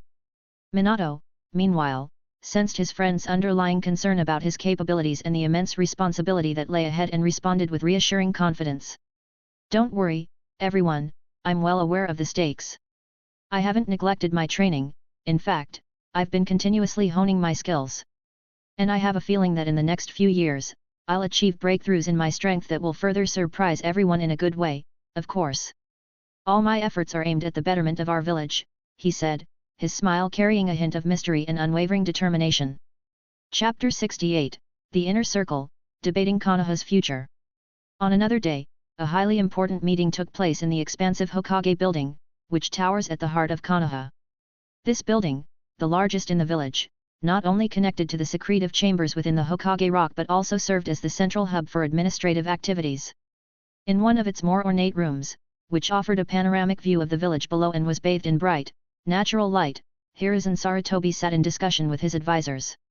Danzo Shimura, Koharu Utanane, and Homura Mito-Kato, all key figures in Konoha's governance, joined him. Hiruzen Sarutobi carried the dignified presence of a leader seasoned by experience yet untouched by age. His dark hair, peppered with early hints of grey, framed a face marked by wisdom. Danzo Shimura bore a sterner countenance, with sharp features and an intense gaze that hinted at the depth of his strategic mind. His hair was short and disciplined, as was his demeanor. Koharu Utane's appearance was characterized by her elegant yet authoritative aura. Homura Mito-Kato, who was the same age as his three friends, meanwhile presented a scholarly appearance with his glasses and neatly combed hair, conveying confidence. After jointly, carefully reviewing the internal documents provided by the Anbu once again, which now lay spread out on the table before them, Hiruzen let out a heavy sigh and broke the silence first. "What's your take on this? It seems there's little in the way of new intelligence. Sakumo Hataki's interactions have been minimal, with the only notable, suspicious contact that could be of interest being Hikari Hyuga throughout this period and even before then. Furthermore, our intelligence from the Hyuga clan has dwindled significantly and now nearly entirely gone dry, suggesting that we've also been probably receiving possibly misleading information from them for quite some time. It's becoming increasingly difficult to discern fact from fiction regarding this clan. Yet, it's evident from what transpired recently that the Hyuga clan plays a central role in all these developments." Hiruzen shared his thoughts, analyzing the situation with a critical eye. Danzo, ever the proponent of a more stringent approach, seized the moment to voice his long-standing viewpoint. The Hyuga clan's maneuvers are clearly at the heart of these recent events. I've mentioned before, Hiruzen, that allowing my root division to oversee surveillance of these clans might have prevented this situation. The Anbu you control, this time around, has unfortunately not met the challenge objectively, he stated, his tone reflecting both criticism and a veiled assertion of his belief in the superiority of his methods. While Anbu's performance might have been lacking his time around, it's unfair to lay the blame solely at Hiruzen's feet, Danzo. The truth is, the Hyuga clan has likely been deceiving not just us but generations before us, including our teacher, possibly even since the village's foundation. It's becoming clear that they hold far more secrets and ambitions than they've let on the outside. Their potential for danger could very well rival that of the Uchiha clan, and they are clearly much more shrewd than them, so that's what worries me the most about this new development, Koharu stated, her expression marked by a mix of resolve and concern. Indeed, Danzo, it's not as though you had any forewarning about the Hyuga clan's unusual activities to suggest you could have handled it better than Hiruzen yourself. Over the past couple of days, I've been poring over every piece of historical record on the Hyuga I could find. My gut tells me there's something significant we've all missed about their clan's history, a piece of the puzzle that's eluded not just Konoha but even the other major clans of the Warring States period. Now's the time for us to stand united and address this situation with everything we've got, not argue, Homura added, lending his voice to the conversation. Danzo, however, still expressed his dissatisfaction with a sharp click of his tongue. The Anbu's conclusions and actions are still flawed. In my view, the mistakes didn't stop. Just look at this so-called intelligence. How can they place so much emphasis on that 11-year-old boy called Hikari Hyuga? What significant role could he possibly play at his age? It's far more likely that he's merely being used by those cunning and duplicitous elders of the Hyuga clan rather than being a key player himself. I firmly believe that the Hyuga clan's recent actions aren't a sudden shift prompted by Hikari's emergence as a so-called prodigy. This is part of a deeper, long-standing strategy they've been quietly nurturing, staying under the radar to blindside us or for some other ulterior motive we've yet to uncover, or to catch us off guard like a few days ago once they deem it is the right time. It's a classic clan grand strategy, not the oversimplified narrative that an 11-year-old boy is behind it all. They're likely using the boy as a diversion, to sow confusion among us and to covertly forge a connection with Sakumo through him. That's the real extent of his involvement in my opinion, and judging by common sense, Danzo asserted, his frustration evident as he gestured dismissively at the documents on the table that highlighted Hikari's movements. Upon hearing Danzo's sharp critique, Koharu and Homura opted for silence, their quiet possibly indicating a partial agreement with his analysis. Hiruzen, however, found himself caught in a familiar cycle of contemplation and concern as he observed the exchange among his advisors. He understood the function of Danzo's root organization, founded not long ago as a counterpart to the Anbu but with a focus skewed towards espionage, sabotage, and operations that often skirted moral boundaries, especially beyond the village's borders. Danzo's eagerness to critique Anbu's shortcomings seemed to Hiruzen like an opportune moment for him to vie for more influence, resources, and power for Root and himself. Yet, Hiruzen's attention returned to the documents sprawled before him, particularly the analysis emphasizing Hikari Hyuga's involvement. The Hokage harbored doubts about the young Hyuga's exaggerated role, as presented by the Anbu. He knew that the real machinations came from within the Hyuga clan's senior ranks. They had orchestrated the rallying and bewitching of Sakumo Hitaki and various smaller clans, reaching out to the Uchiha, who were naturally inclined to oppose the current village hierarchy as well. Hiruzen recognized the elder Hyuga figures, like the clan's current old patriarch, a man of considerable wisdom and experience, as the true architects behind these developments. Whatever has happened is in the past, there's no point in dwelling on it, Danzo. And as Koharu and Homura have implied, I'm skeptical that anyone could have handled this situation much better under the circumstances. Let's not forget that it was largely upon your advice and under your guidance that we initiated those rumors about Sakumo and sought to isolate him. And what did it lead to? Can you see now that assigning blame is futile? We are all in this together. It's time to put aside the question of fault and focus on our next steps, Hiruzen said, his tone firm and his gaze sharpening as he addressed Danzo at this time. Despite their long-standing friendship and the complex dynamics of their relationship, Hiruzen maintained a significant advantage over Danzo. Physically and mentally still relatively near the peak of his abilities, Hiruzen wielded considerable influence, ensuring that, despite Danzo's ambitions and maneuvers for greater power, the balance of control remained firmly in his hands. While Danzo's current power is not insignificant, it is ultimately circumscribed by his utility to Hiruzen and the broader interests of the village.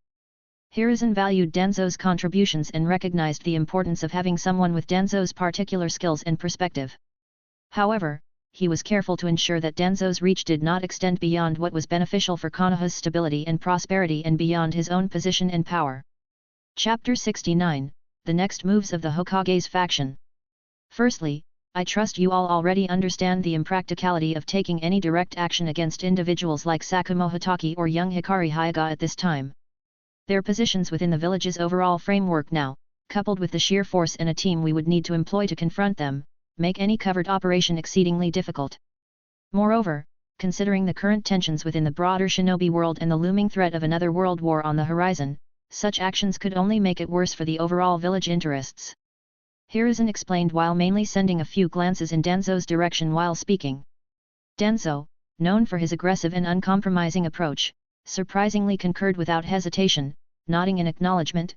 It's self-evident, Hiruzen. Sakumo Hitaki's strength is well recognized, and Hikari Hyuga enjoys the full protection of his entire clan. Beyond the complexities of taking action against them, their support will also be crucial in the war that looms on the horizon. My intelligence sources indicate that tensions are escalating.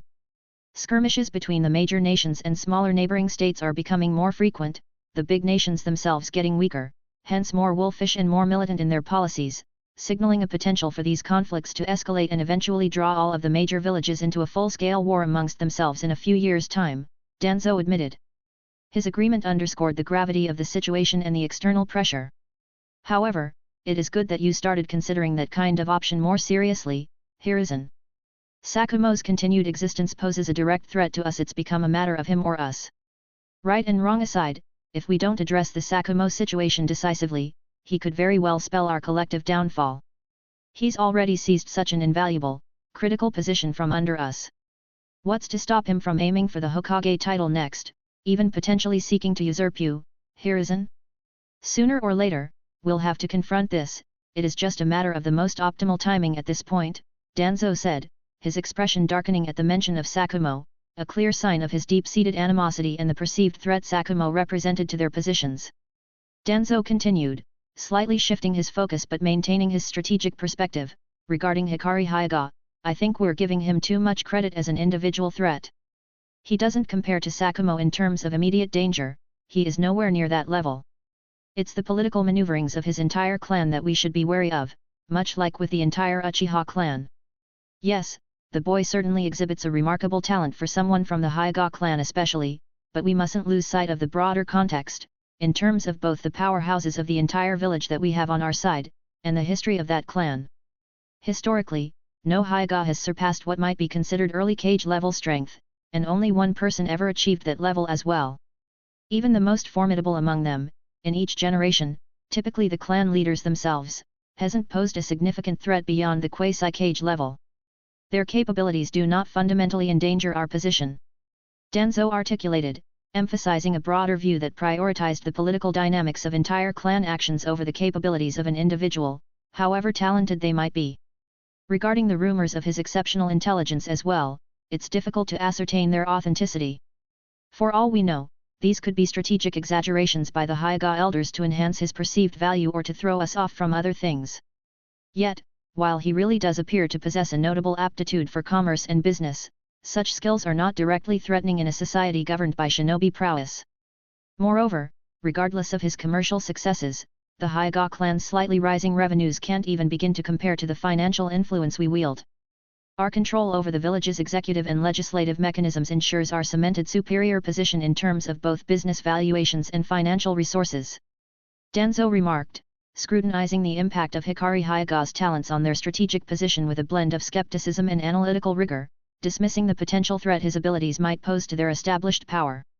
Though a part of me would relish the chance to move against him just for the arrogance he displays as if he were some sort of untouchable, prince above everyone else in the village, our teacher built equally for everyone. It is, however, pity that my organization is still in its infancy, and the timing isn't right. Danzo mused internally, reflecting on his external commentary about the boy. His irritation with Hikari's attitude towards the village, evident since the boy's early years, continued to fester. It was as if he didn't take the village seriously, with all of their hand extensions toward him being ignored or outright rejected. However, the practicalities of the situation held him back. Root had only recently begun to gain momentum, successfully recruiting notable talents from across the major shinobi clans, however, with the notable exceptions of the Hyuga and Uchiha, much to Danzo's annoyance. Hiruzen and the two other advisors' support for Root's expansion was indeed a strategic move. They anticipated the need for another strong and covered outside-focused global force in the face of a potential large-scale conflict. This expansion was deemed crucial, not just for their faction's power grab but for the entire village's readiness for the impending war. Acting against them before the onset of the war could compromise our position should the external threats escalate to a point where we require the support of everyone, including their faction. However, the dynamics could shift during the conflict. Depending on how the situation evolves, we might find an opportunity to address the Sakumo issue, either through political means or more direct methods. If not, we may need to bide our time until after the war concludes. For now, it would be prudent to halt any actions against the Uchiha clan as well. Given their current alignment with both Sakumo's and the Hyuga's factions, it's likely they've established some form of mutual defense agreement. Besides, we've already significantly undermined Uchiha's position. It might be wise to pause and continue our long-term policy toward them after the dust settles, Homura interjected, his strategic foresight the evident as always. Ever since the era of their teacher, Tobirama Senju, a subtle, gradual strategy akin to a boiling the frog approach has been established and directed towards the Uchiha clan. From the outset, Tobirama had conceded leadership of the police force to the Uchiha, a move perceived by some as a double-edged sword. This position placed the Uchiha in direct oversight of law enforcement, exposing them to resentment and animosity from those they policed and incarcerated, effectively isolating them from the village's overall community. However, the Uchiha, valuing power over popularity, seemed indifferent to these sentiments, prizing their authority and autonomy above the need for social acceptance. They were a very asocial clan in nature, and all that ostracization didn't bother them much if they had power. In fact, they even preferred it that way, thinking of themselves as a cut above everyone else. However, this dynamic underwent a significant shift under Hiruzen's leadership, with the advisors playing a pivotal role. They began to systematically redirect significant cases from the police force to the Anbu, effectively diminishing the Uchiha's role in handling minor civilian disputes and low-level shinobi infractions. Meanwhile, Anbu took on more critical security tasks, such as dealing with Jonin-level betrayals and foreign espionage activities. Moreover, a policy was established early in the village's foundation stipulating that Anbu's, and vice versa, arrest of a police force member required the Hokage's approval. Given the Hokage's oversight of Anbu, this policy invariably skewed power dynamics in favor of Anbu, particularly during Hiruzen's tenure. It was during this time that masks were torn off, and Hiruzen began to openly exercise those loopholes purposefully put in law by Tobirama. In recent times, particularly during the last few years, the Konoha military police force, predominantly overseen by the Uchiha clan, saw a significant decline in its influence and operational capacity, rendering it, in many respects, a toothless force to Hokage's faction. Their activities were largely confined to routine patrolling, conducting investigations into low-profile cases, maintaining order among both shinobi and civilians, managing a detention facility for those arrested, doing manual trials, and ensuring adherence to village laws overall. These tasks, while essential, lacked the prestige and visibility of higher-profile missions that Hiruzen rerouted to Anbu thanks to other loopholes in law purposefully placed by Tobirama and thanks to Uchiha's losing power in proportion to Hokage's faction and getting more and more isolated, without allies, falling essentially in some kind of a negative endless loophole OD degradation of their power. However, that was evidently about to pause or change now. The shift became more pronounced, with the Anbu taking precedence in handling any high-stakes, publicized security matters. Under the direction of Hiruzen's son, Shinsuke Sarutobi, the Anbu also developed secret cells throughout the village, further encroaching on the jurisdiction and traditional responsibilities of the military police in the most obvious sense.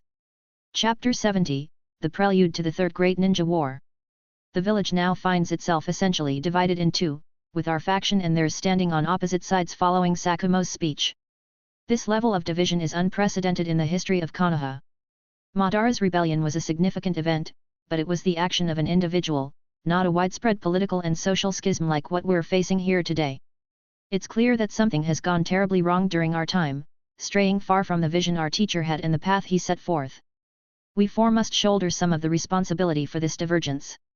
That's why it's imperative that we work harder than ever to bridge this deep internal divide.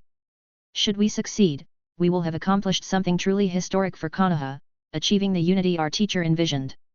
However, Sakumo, the Hyuga, and the Uchiha currently pose the greatest challenges to this goal.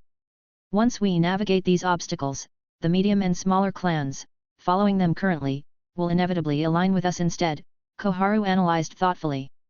However, what we can take solace in, amidst this situation, is our successful consolidation of strength and strategic positioning against them, thanks in large part to the late formation of their alliance. But, this has been our collective achievement, with your leadership, Hiruzen, playing a pivotal role. We've effectively taken control of the village's administrative framework, encompassing its various branches outside of the two exceptions led by Hyuga and Uchiha. The medical system thrives under Tsunade's influence and her enduring legacy, while the education system and several intelligence divisions, notably those led by the Yamanaka, are under our sway. The Anbu acts as a direct extension of your authority, Hiruzen, and under Denzo, Root is swiftly expanding its reach. Economically, we hold a superior stance as well, bolstered by enduring contacts and relationships with the daimyo, thanks to the efforts of the Utanane and Mito clans. Our financial resources outstrip those of any opposition, giving us a significant advantage.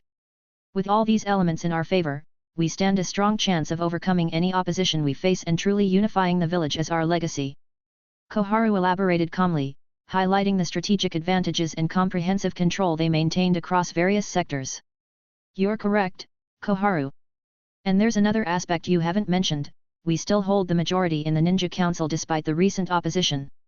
This means that if, or rather when, the next Shinobi World War breaks out against the other major villages, they won't be able to resist the Hokage's and daimyo's orders to mobilize in large numbers for the war.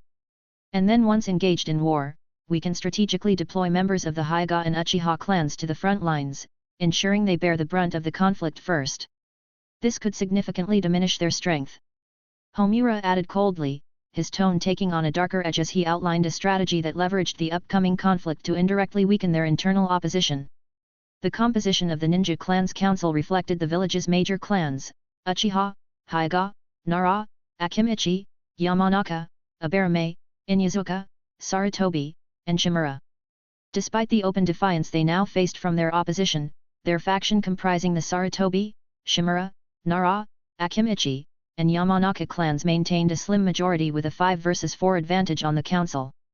The Ninja Clan Council was essentially a glorified platform for dialogue among Konoha's major shinobi clans, and it has been for a long time now, Homura. Instead of, in part, allowing them to present a united front on matters concerning their collective interests to the Hokage and village leadership, it served as another way for our interest group to salami slice those hostile or natural shinobi clans gradually over time. Something akin to negotiations on compensations for wartime service and other clan-specific issues wasn't a topic of discussion for a long time. Instead, in practice, the council has long been an ineffective body. The Uchiha have often stood as the sole dissenters against our policies, but with clans like the Hyuga, Inyazuka, and Abarame maintaining a low profile and always giving concessions, the Uchiha clan was forced to obey us as well. Not to mention how Hiruzen and I, as heads of the Sarutobi and Shimura clans, respectively, reinforce this alignment even further. Essentially, the council's potential to influence village policy has been minimal, serving more as a formal gathering than a real seat of power. This organization has strayed from its intended purpose and logic behind its founding for decades. The reality is, that those 4 clans won't simply fall in line with us now because we hold a majority. We wouldn't conform to their wishes if the roles were reversed. Now that those 4 have broken out of their shells, it is basically useless to try using it against them again. Instead, I think that they will have to join the war for other reasons this time. Danzo clarified, providing a pragmatic overview of the council's role and its dynamics, which further emphasized their faction's control over the broader village politics. The foundational mission of the Ninja Clan Council was to uphold the essential laws of the village that governed the interactions and business of the clans, resolve disputes through legal means, manage their relations, and legislate new rules related only to those 9 clans. This was intended to function somewhat akin to a regulatory cartel, ensuring that if any clan deviated from established norms, it would be collectively reined in by the others. However, this ideal was far removed from the council's actual operation, which displayed a marked bias against the Uchiha clan and, to a lesser extent, the Hyuga, Inyazuka, and Abarame clans. This imbalance led to a council that, instead of acting as an impartial governing body, became a vehicle for the interests of the Hokage's faction and its allied clans. Laws and regulations were applied unevenly, protecting the interests of the dominant clans while marginalizing others. Over time, the council ceased to fulfill its intended role of equitable governance and dispute resolution, effectively becoming an echo chamber for a select few. My point is, if we want Homura's strategic direction to work, we'll need to find alternative methods to compel them to join in large numbers. But don't worry, there are ways to achieve this. We could adopt a carrot-and-stick approach, leveraging both incentives and the threat of consequences. Additionally, applying pressure through the daimyo and public opinion are other options as well, Danzo concluded. No, Danzo, it's even more complicated than that. They've positioned themselves quite well this time around, probably deliberately too. The crux of the matter lies with the Jonin commander position and their considerable Jonin forces. During wartime, the Jonin Council wields substantial power, as Jonin forms the backbone of the village's military strength, elevating their status to the highest level. At the village's inception, the council was endowed with significant authority in times of war and made it challenging even for the Hokage to interfere in their operations and established jurisdiction. That was the case until we managed to assert control years back, but now, with Sakumo Hotaki's emergence and the formation of their faction, the council might return to its original intent, once again, operating more independently from my influence going forward. Hiruzen interjected, his voice carrying a note of concern. In these few days following the election's outcome, I've delved into researching potential laws and regulations of that institution that Sakumo and them might try and use to our disadvantage and their advantage in the future, and the outlook is troubling to say at least. It appears that during the foundational phase of our village's institutional framework many decades ago, Tobirama-sensei, their sole creator, may have been overly optimistic about the pace at which the civilian Jonin population would evolve and the distribution of the council's membership by affiliation and type would as well. He seemingly did not foresee a scenario where a coalition, particularly one spearheaded by the Hyuga and Uchiha clans, could assert such control as we've witnessed recently. Hiruzen mused, his tone reflective. Rising to stand on the terrace, pipe in hand, he gazed out over Konoha bathed in sunlight, his face marked by a growing weariness. The peaceful vista belied the storm of concerns swirling in his mind. Tobirama-sensei harbored reservations about the influence of large shinobi clans, and now, it seems, his worst apprehensions have manifested into reality, he contemplated aloud. All of this highlights where their greatest advantage over us lies. The reality is, we won't be able to manipulate their deployment into the most dangerous battlefronts, nor can we downplay the contributions of their elites in the eyes of the village as we might have in the past, Hiruzen admitted, his voice carrying an unusual note of openness. In a moment of lamenting, he set aside his usual sanctimonious facade, openly expressing his concerns. As I reflect on recent developments, I can't shake the feeling that the Hyuga clan might have been orchestrating this from the shadows for a long time. Only now do I grasp exactly why that went for that position specifically and wooed all those small clans, and the magnitude of the oversight we committed and what we've truly lost by relinquishing that position stupidly. When we initially seized control of it in the past through brute pressure, we assumed the matter settled and turned the organization into our playground. We failed to amend any of the hidden, original statutes that were left visible, statutes that could be turned against us. Now, those very laws could be twisted in many ways and serve as weapons for Sakumo, the Uchiha, and the Hyuga to exploit, leveraging the rule of law to our detriment, using moral attacks against us and whatnot, even during the times of peace, where it had less power. They could even be capable of rallying all those civilian Jonin, traditionally supporting us there always, to their cause occasionally. After all, originally, every Jonin truly did get less power per capita than it was established during the village founding during my reign. Consequently, overthrowing Sakumo from his position has become an impossible task precisely for that reason. Hiruzen spoke, his demeanor a mixture of regret and clarity. As he articulated these thoughts, Hiruzen paced slowly across the room, hands clasped behind his back, occasionally stopping to gaze out the window or to thoughtfully tap the side of his pipe. Each movement seemed to punctuate his contemplation, silent rage, regret, and dissatisfaction toward the Hyuga and Uchiha clans and the man known as the White Fang. Darn, we've all underestimated the Hyuga. Hold on, wasn't that organization supposed to play that big part in determining the new Hokage originally as well? Danzo's initial outburst of frustration, marked by his fist hitting the table, swiftly transformed into a moment of huge realization. Rising abruptly, a mixture of shock and apprehension washed over him, only to be met by the sight of Koharu's and Homura's faces, frozen in a similar revelation. Hiruzen, with a nod, confirmed their worst fears, his expression edged with a resigned dejection as if he knew it. Yes, it's true, Danzo. But there's no need to panic to that extent. As long as I remain in office and avoid any significant missteps, things should remain under control. However, this does mean I cannot consider stepping down until we've resolved the issue with Sakumo, at the very least. If we wish to ensure the transition of power to a candidate aligned with our interests, it's imperative that I stay on as the current Hokage for the foreseeable future. Hiruzen spoke with a voice infused with determination, echoing a renewed fighting spirit and vigor. The importance of personally approving his successor as the next Hokage weighed heavily on him, as any alternative path threatened not just the cessation of his legacy but potentially his very existence, given the numerous internal adversaries he had garnered over his tenure. Hiruzen understood that his command extended over a formidable force, comprising not only the shinobi below Jonin rank but also the Anbu and a majority of civilian Jonin, among many others. These were individuals with whom he had fostered personal connections, guiding their development and awarding them various jutsus throughout their shinobi careers. This network represented a considerable strength, potentially greater than that of the opposition. However, he was acutely aware that such force, while significant, would be rendered futile in the face of the impending war. Resorting to internal conflict would only devastate Konoha, leading to heavy casualties and leaving them vulnerable to external threats. Other villages would not hesitate to take advantage of their weakened state. Thus, Hiruzen recognized that the solution did not lie in leveraging his majority force against the opposition. The stakes were too high, and the potential fallout too great to the extent that it would be the end of their faction as well, not just the other side. The problem needed a smart approach, one that relied on intellect and cunning rather than sheer military might. Therefore, almost as if musing aloud to himself, Hiruzen pondered, our path forward involves outmaneuvering them through strategic compromise. The Jonin Council wields considerable influence in wartime, yet our faction maintains a strong presence within it. Leveraging our resources and standing, we could sway many of the smaller clan Jonins who sided with them in the recent vote. This way, during the forthcoming Shinobi World War, while we'll consider their perspectives, they'll also have to accommodate ours. It becomes a strategic game where cunning and foresight prevail.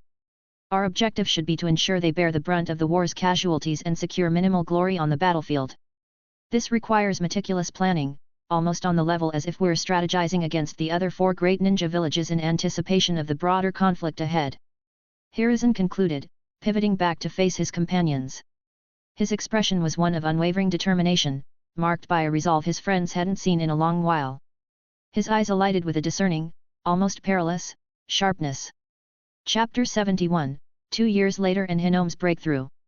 Another 2 years had swiftly passed, and 13-year-old Hikari Hyuga stood casually outside one medical trial room's imposing glass wall inside his large personal residence while glancing inside expressionless. Inside, now 15-year-old Hinome Hyuga, clad in the emblematic white medical coat of a researcher, was meticulously observing 5 side branch members on whom they had previously performed certain experiments.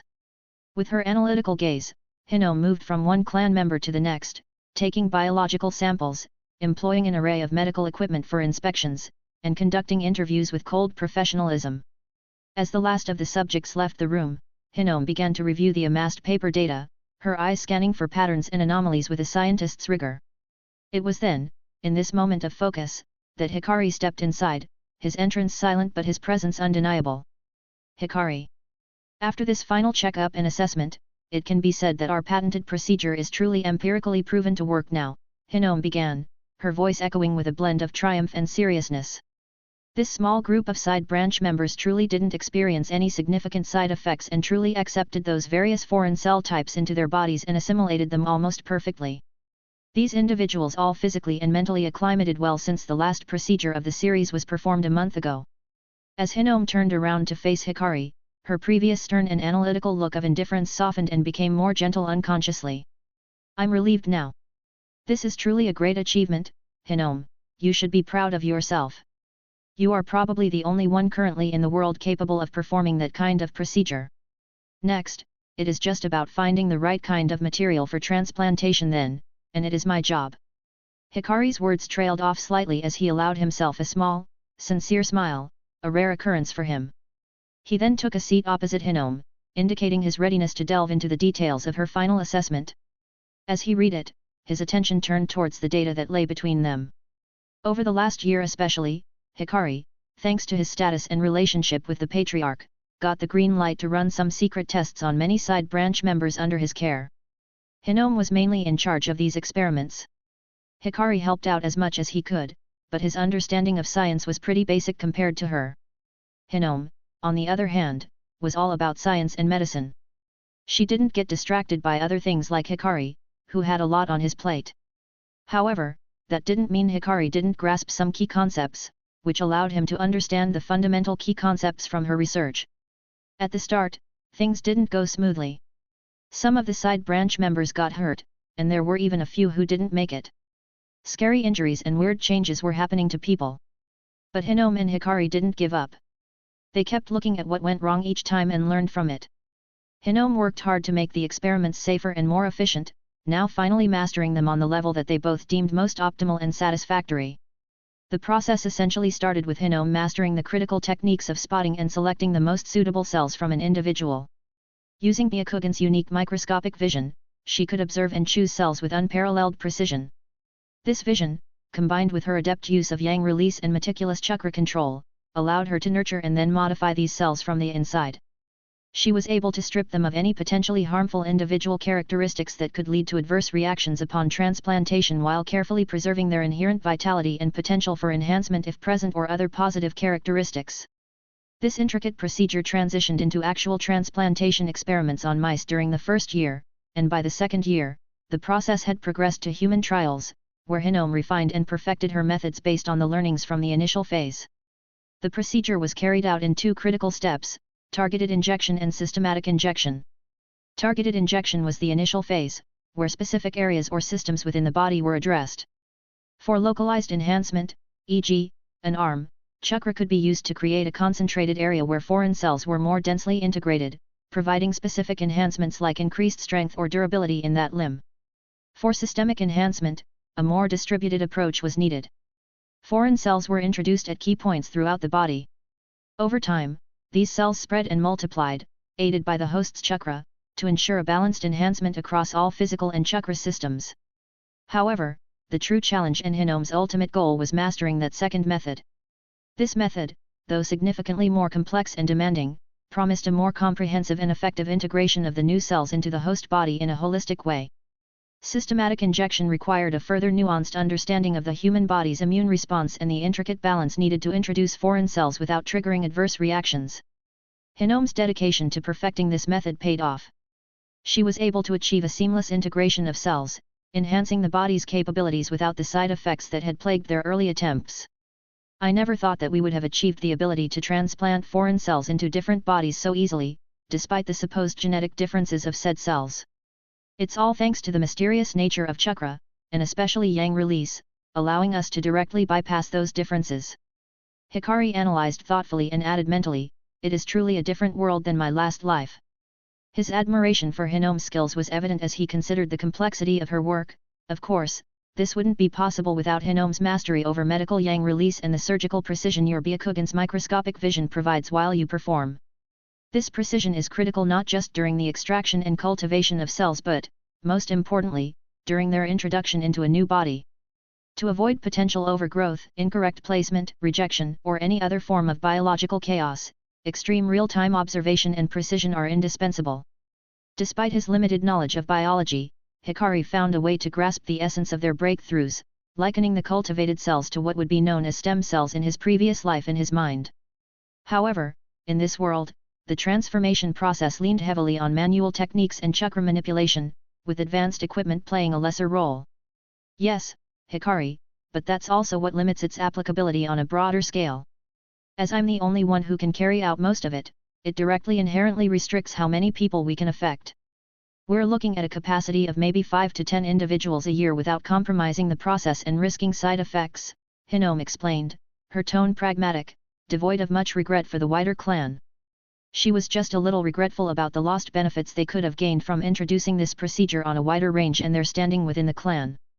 However, then I still wouldn't be able to focus on anything else that we talked about before. Given these constraints, this procedure is destined for a select few. Do you have anyone in mind now?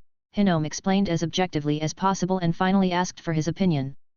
I don't have anyone specific in mind at the moment. The war is approaching fast, and there is no time for performing it to anyone I might have. It is also best to keep these findings a secret for now within the clan. I feel like it is not the right time to be fully open just yet. Maybe in the future, when we are more powerful, but not now, just keep it hidden. And as for us undergoing the procedure, I don't see it as the best move just yet. Remember the more powerful material I mentioned before?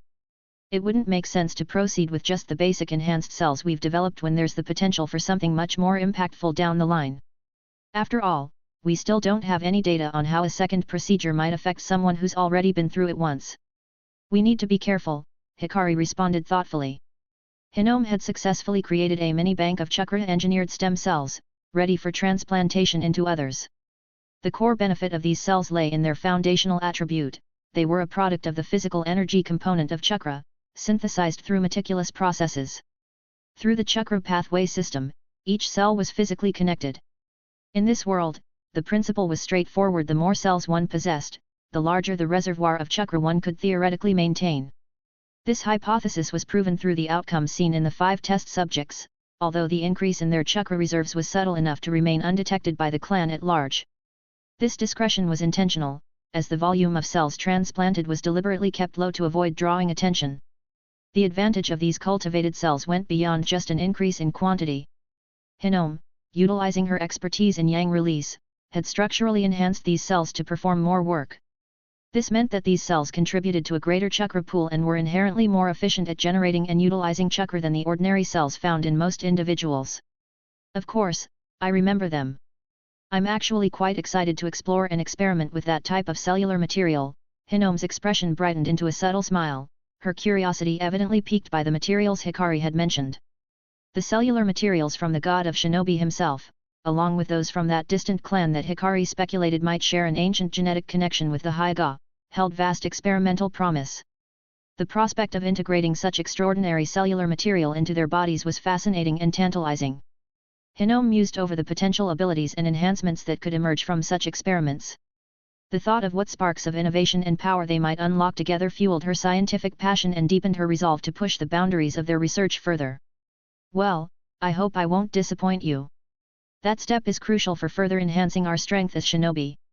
For now, just concentrate on refining your microscopic vision, ensuring you can comfortably observe details at the DNA level and prepare to step into that area gradually as well.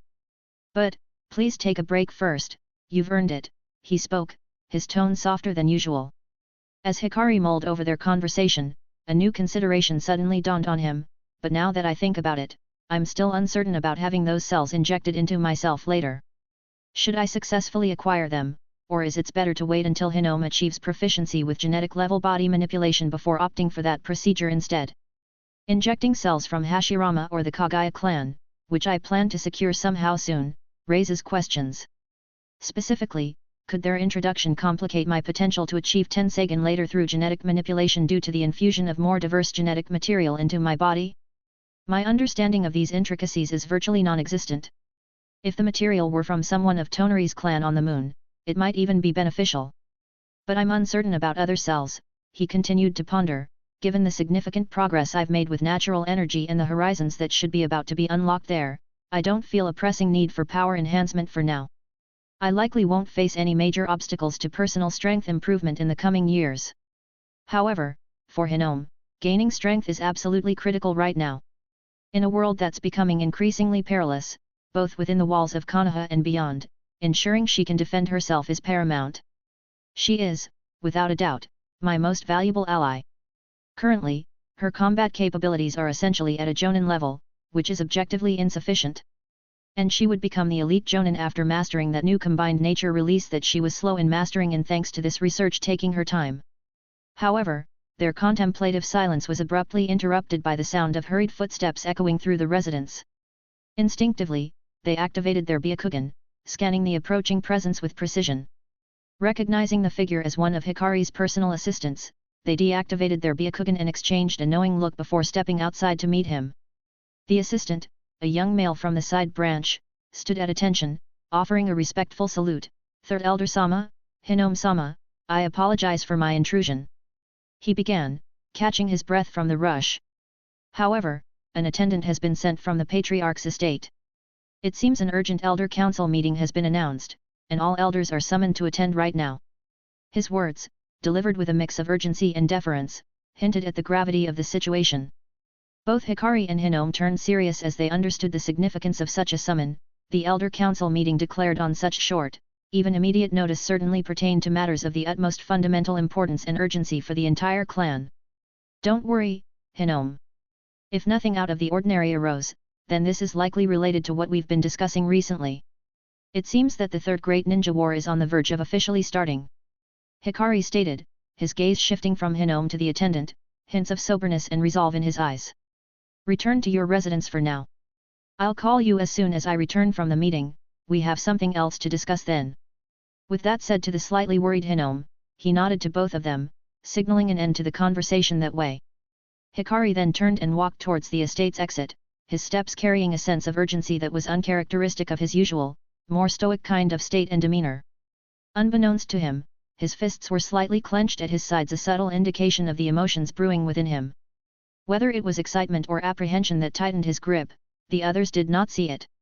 This small detail underscored the weight of the moment, reflecting the tension and uncertainty that came with the impending conflict. Chapter 72, The Hyuga Council's Wartime Deliberation. A short while later, inside the spacious traditional room, with tatami mats covering the floor and a large table set in the center, all of the 9 elders and the patriarch sat cross-legged. They were already in the Hyuga Council's meeting room located inside the patriarch's estate. Initial moments dedicated to etiquette and polite greetings gave way to a palpable tension, the air heavy with anticipation. All eyes turned towards the patriarch, and the room was steeped in respectful silence, awaiting the commencement of discussions. It is as you all anticipate, the information has been verified through multiple sources by this point already. The Third Great Ninja War is indeed on the brink of full-scale eruption. Hiroyoshi began, his voice steady yet imbued with the gravity of their circumstances. The room, already thick with anticipation, seemed to hold its breath as the patriarch continued. However, before I relay all the details, I have a personal request. I would like permission for Hayashi to join this meeting. Is that agreeable to you all? His request hung in the air, inviting consideration from the council. Hayashi, as the next successor to the patriarch, occasionally could have the privilege of attending crucial, once-in-a-lifetime meetings, such as this one, a practice designed to groom him for future leadership. Given the unprecedented nature of the impending conflict, his presence at this moment could provide invaluable experience. Moreover, at 25 years old, Hayashi was of sufficient maturity and acumen to contribute meaningfully to their deliberations. The elders nodded their agreement, understanding the importance of involving Hayashi in such critical discussions. Moments later, Hayashi entered the room. With a composed and dignified air, he moved to the center of the gathering. Offering a respectful bow, he greeted everyone present simultaneously. I am grateful for this opportunity to join today's council. He also glanced at Hikari at the time.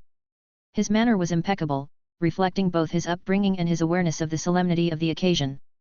Each elder acknowledged him in turn, some with nods, others with quiet words of welcome, signaling his acceptance into this significant meeting. Once the greetings were exchanged, Hayashi took his place among the council members, ready to partake in the next discussions. The third Kazekage disappeared mysteriously some time ago, and this news got leaked and discovered by the other major villages just now. Tsunagakuer, having lost its leader, fell into a state of chaos since. Then their shinobi started scouring the lands for any trace of the third Kazekage, setting off a series of visible incidents and chain reactions among the neighboring smaller countries, Hiroyoshi detailed, his voice conveying the seriousness of the constantly unfolding events. Iwagakuer was the first to start mobilizing rapidly already, citing Tsunagakuer's supposed transgressions as their pretext. Now, it's clear that the rest of the major villages are preparing to mobilize as well in the shortest time possible. At this juncture, it appears inevitable that another world war cannot be averted anymore, and there is no time left. The room absorbed Hirayoshi's words, the gravity of the situation settling heavily upon every individual present. The disappearance of such a pivotal figure as the third Kazekage and the resultant geopolitical shifts underscored a balance now tipping inexorably toward conflict. Hikari also pondered the unfolding events, connecting them with the information he remembered from his past life. This development aligns with the original series events. It was Sasori who, at the young age of approximately 15, managed to assassinate the revered third Kazekage. Contrary to all expectations, he aimed to transform the Kazekage's body into one of his human puppets. Following this, Sasori seemingly even participated in the Third Ninja World War for quite some time, without arousing suspicion, likely leveraging his grandparents' status and the sheer improbability of such a young shinobi overpowering the Kazekage. It's therefore likely that he exploited his familiarity with the Kazekage to deceive and probably poison him before committing the murder. Also, due to the hostile geopolitical situation worldwide during the last few years, it is even more revelatory why he could avoid the blame like that. Hikari analyzed, recalling the intricate details of this period from his previous life's knowledge. Meanwhile, after allowing the council members a moment to digest the information and ponder their next steps, the patriarch resumed, steering the conversation towards immediate and future actions. The Hokage has scheduled the next enlarged, pre-wartime Konoha Council meeting for tomorrow. Fortunately, we have already internally formulated and then coordinated our joint response, interests, and strategy to politically counter the Hokage's faction at that meeting, alongside our allies, a long time ago. What remains now is the standard pre-war clan mobilization, and to see if anyone has any new inputs. Following the Patriarch's lead, the council members delved into a detailed rehearsal of their strategy for the upcoming Konoha Council meeting. They meticulously reviewed each point of their planned response, ensuring clarity and unity in their stance. This preparation was crucial, as it would enable them to present a cohesive front against the Hokage's faction, thereby maximizing their influence and safeguarding their clan's interests. Amid their strategic deliberations, the meeting was momentarily interrupted by a soft knock on the door. The Patriarch excused himself and stepped outside, returning moments later with a piece of paper in hand. He resumed his seat and, after a brief scan of the document, shared its contents aloud for all to hear. It appears that the Hokage has initiated a mobilization on a scale far beyond anticipated. This move aligns well with the Third Elder's predictions discussed in previous meetings. According to this intelligence, it's expected that Konoha will face unprecedented joint targeting, to some extent, from all the other villages this time around. There's even talk that academy students might not be exempt from participation in the war, possibly at some point. He paused, allowing the gravity of the situation to sink in, then continued, given these developments, it was a good decision to allow the Third Elder to partake in the war this time around as well. This will not only offer him the opportunity to earn merits and improve our clan's prestige but will also preempt any speculation that the Hyuga main branch or its elders are shirking their responsibilities during times like these. He concluded while looking at the youngest person in the room, Hikari, the Third Elder. By this point, Hikari had firmly established his position and respect as the Third Elder despite his young age. His acceptance among the other elders wasn't merely due to some empty title but was rooted deeply in recognition of his unparalleled strength. Though it remained a closely guarded secret, the elders, through the Patriarch, were privy to the fact that Hikari was, by all accounts, the most powerful individual within the clan at this point. This knowledge underpinned their respect and the weight they gave to his insights and predictions regarding the upcoming war and the clan's strategies. Additionally, it was precisely this strength that also bolstered the elders' confidence in allowing such a valuable talent to participate on the battlefield during this war, as agreed upon before as the best possible decision under the heavy fact-based urging from Hikari himself. Not to mention how heavily protected he would be under their careful arrangements. This would also work nearly better than sending all of the other main branch members combined in terms of showing Hyuga's resolute stance. They would personally send their greatest genius in history there. What more could other people ask for? The elders also probably understood that true potential cannot fully develop in isolation or under overly protective conditions after a certain point. These previous decisions also positioned Takumai, the fifth elder, and Hayashi as the only figures from the main branch to engage directly on the battlefield in the upcoming conflict, but also the most notable ones from the entire clan besides Hikari. The rationale was clear: if Uchiha Patriarch Fugaku saw fit to join the fray personally, there stood no argument against Hayashi, the designated successor of the Hyuga Patriarch, doing the same. The elder patriarch's advanced age precluded his participation, thereby passing the mantle of leadership and representation on the battlefield to Hayashi. Moreover, it was decided that Hayashi would not merely join the combatants but would assume a pivotal role as the leader of the Hyuga forces, and lobby efforts were underway to secure for him a general front in the war effort for Konoha. Hayashi's age, at 25, suggested he was at the zenith of his capabilities, making him an ideal candidate for such a leadership role. Hikari's youth, despite his unparalleled wisdom and hidden strength, meanwhile, presented a challenge in garnering the necessary support for a position of high command, which underscored the decision to nominate Hayashi. Takumai's involvement, at 55 and a respected elder, was also strategic. It was intended to lend additional weight to Hayashi's command and further persuade the broader community of the wisdom of this choice. Eventually, as the meeting wound down and members began to disperse, Hikari exchanged a significant look with Takumai.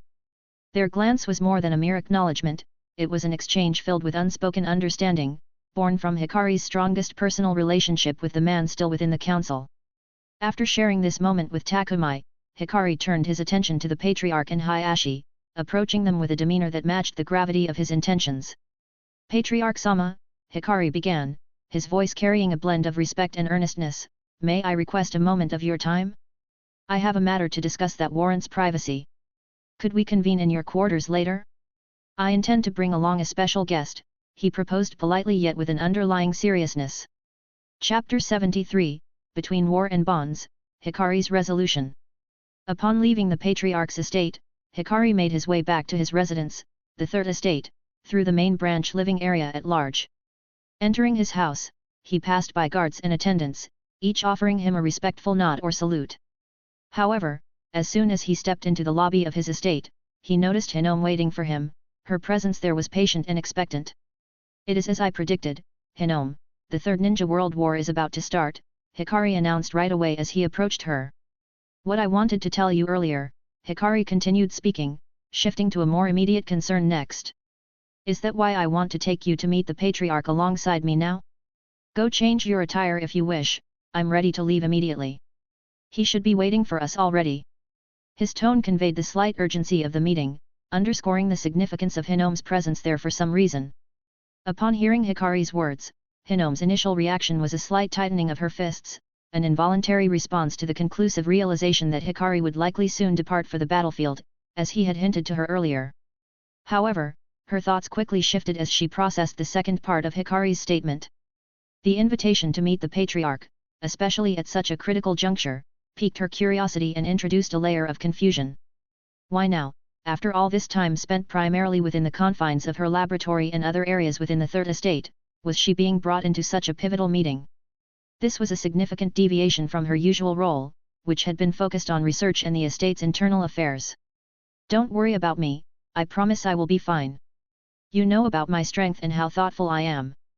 I'll also be protected by all the other clansmen on the front at all times," Hikari reassured Hinome, his voice softening as he addressed her instinctive concerns. Yet, his expression shifted to a more serious demeanor as he continued, addressing a different matter. "It's you who are still very weak in terms of actual fighting capability. That's why I need to speak with the Patriarch now to ensure you are taken care of best in my absence. You should understand the implication we'll have to present there," he sighed but allowed a slight smile to break through at the end for some reason, despite the gravity of his words. His statement essentially hinted at positioning Hinome in a manner that would secure her the utmost protection and care within the clan, suggesting a partnership of a special kind of nature. This strategy was designed to afford Hinome a level of safety and status inside the clan, close to his own, reflecting Hikari's deep concern for her well-being and his determination to see her safeguarded against the constantly heightening tensions and his near departure. This approach was the most strategic move Hikari could devise. Hinome's unparalleled value to him through her research, almost on the existential levels for his dreams and purpose for living in this world, combined with the increasingly volatile political landscape within the village, necessitated a robust protective measure. By suggesting a significant partnership, Hikari aimed to compel the Patriarch to ensure Hinome's safety against any potential threats. Once he was called to the battlefield and could no longer offer his protection to her directly, Hikari employed whatever means necessary. Moreover, Hikari's insistence on involving the Patriarch specifically stemmed from the fact that he was subtly aware that the Patriarch harbored some kind of an ancient and hidden weapon unique to their clan, a power that only he could probably wield for a very long time. When Hinome grasped Hikari's intentions, his reaction was a complex mix of emotions. Initial surprise swiftly gave way to a subtle blush, a silent acknowledgement of the depth of his concern for her well-being. Mixed feelings swirled within her: embarrassment, gratitude, joy, and a thrill of excitement. Despite her self-sufficiency and resilience, nurtured from a young age, Hinome couldn't help but feel moved by Hikari's protective gesture, especially since she had harbored feelings for him for quite some time. The implications of Hikari's strategy were not lost on her. In the traditional and hierarchical society of the Hyuga clan, Hikari's decision to present her as his partner carried significant weight. It couldn't be just a protective measure standalone, it was also a declaration that could set the course for her future. In the eyes of the clan, this act was tantamount to a promise of marriage, binding and irrevocable due to the weight of tradition. Hinome's understanding of the clan's customs added layers to her reaction. Knowing that the Patriarch played a pivotal role in managing the marriage unions within the clan meant that Hikari's request would virtually guarantee their eventual marriage, barring any unforeseen circumstances. "I understand. I will get ready right away. Wait for me here," Hinome managed to say, her voice betraying a hint of a stutter, revealing her inner turmoil and embarrassment.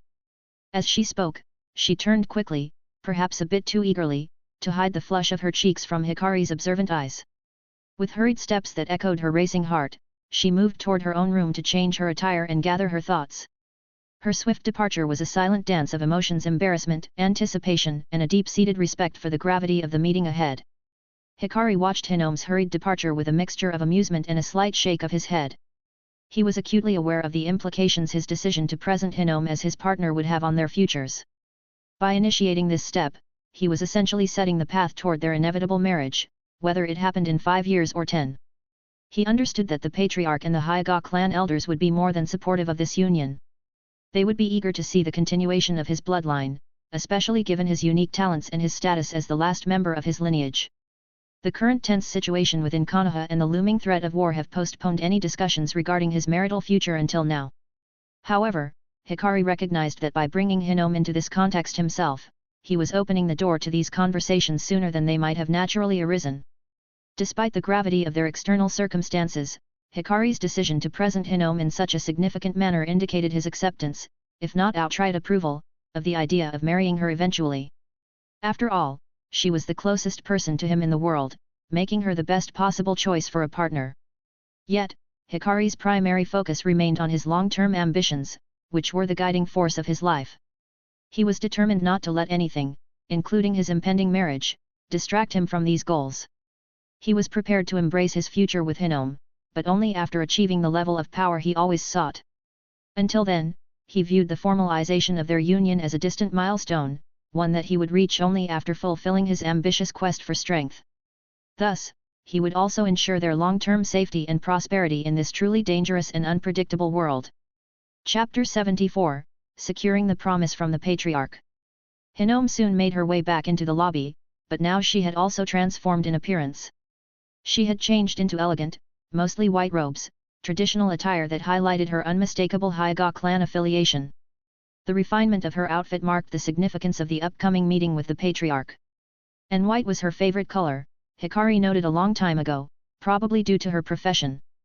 Hikari's eyes met Hinome as she re-entered, offering her a nod of appreciation. This small gesture, seemingly insignificant, caused Hinome to blush and fidget slightly under his gaze, revealing her nervous anticipation. Despite the change in her clothing, some things remained constant: her shoulder-length dark brown hair, which always seemed a touch disheveled, her striking Hyuga clan bright eyes, and her symmetrically pretty face, which bore the youthful glow of collagen. Her physique had matured into a graceful S-shape, emblematic of her transition into young womanhood. The heavy bangs that framed her face still discreetly covered the cursed seal. "Let's go, Hinome. Just be yourself. My relationship with the Patriarch is quite strong, he's always been friendly towards me, so I expect he'll be the same with you," Hikari said, signaling for them to head out. His confident and reassuring words seemed to ease some of Hinome's apprehension. She nodded in response, her thoughts still swirling but comforted by Hikari's steady presence. As they made their way out of the compound, walking side by side, Hinome found herself observing Hikari with wonder. Seeing how much he had changed over the past year was astonishing. Puberty had ushered in a rapid growth spurt, and now, despite being 2 years her junior, Hikari stood taller than Hinome. She speculated about his eventual height, given his impressive stature, which belied his young age of only 13.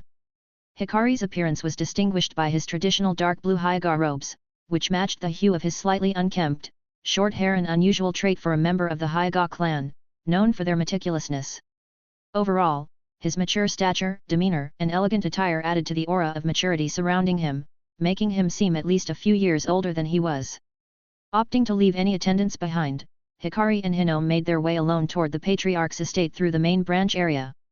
This journey was particularly significant for Hinome, marking her first venture along this path within the heart of the clan's territory. Her previous experiences within the main branch living area had been limited to visits with Hikari to see his sensei, Takumai, the fifth elder, and his family.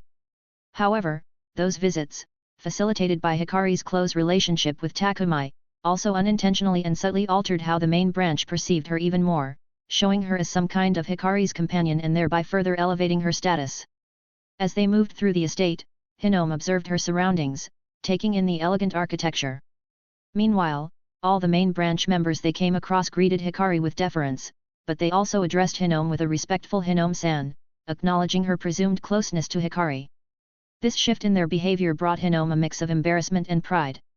It was a stark contrast to her earlier perceptions of the main branch, which had been colored by their usual slight looking down on the members of the side branch. Being with Hikari had transformed Hinome's relationship with the main branch in subtle yet profound ways, both internally and externally. Although her prior scorn for the main branch had softened, thanks to her association with Hikari himself, she couldn't help but feel a sense of satisfaction at the newfound respect. Those who would have probably secretly disdained her before had now to be very courteous. Arriving at the grandiose entrance of the patriarch's estate, Hinome couldn't help but gaze in awe. Then, led by the patriarch's attendants, they made their way through the opulent corridors and soon entered an elegantly appointed reception room, where the patriarch awaited their arrival. At the sight of them, the patriarch rose from his seat at the dining table and greeted them with a warm, welcoming smile. "Hikari-kun, it seems that you really brought an interesting guest to me today," the patriarch remarked, his voice carrying a mixture of curiosity and amusement as he looked at Hikari in a slightly meaningful kind of way. His gentle yet penetrating eyes settled on Hinome, acknowledging her presence with an openness that belied the usual rigidities of clan hierarchy. "Patriarch-sama, my name is Hinome. I'm honored to meet you," Hinome said, her voice steady and composed but imbued with respect. She also executed a slight bow afterward. "Haha, no need to be so formal, Hinome-chan. Hikari should have mentioned how close we are. And frankly, I've been wanting to meet you for quite some time as well, given your remarkable contributions to our clan's medical and scientific body of knowledge and ability. It's just that you've always been so engrossed in your work at the Third Estate alongside Hikari-kun, and I didn't want to interrupt you too. Hikari has often spoken of the different, crucial research you're undertaking. But now that we're here, please, let's sit," the patriarch said with a warm and inviting tone.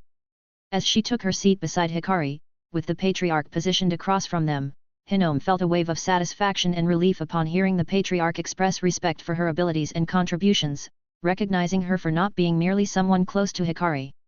"So, Hikari-kun, what exactly is the nature of your relationship with Hinome-chan? And why did you feel it necessary to bring her along today?" the patriarch inquired, his voice carrying a teasing undertone, accompanied by a knowing smile.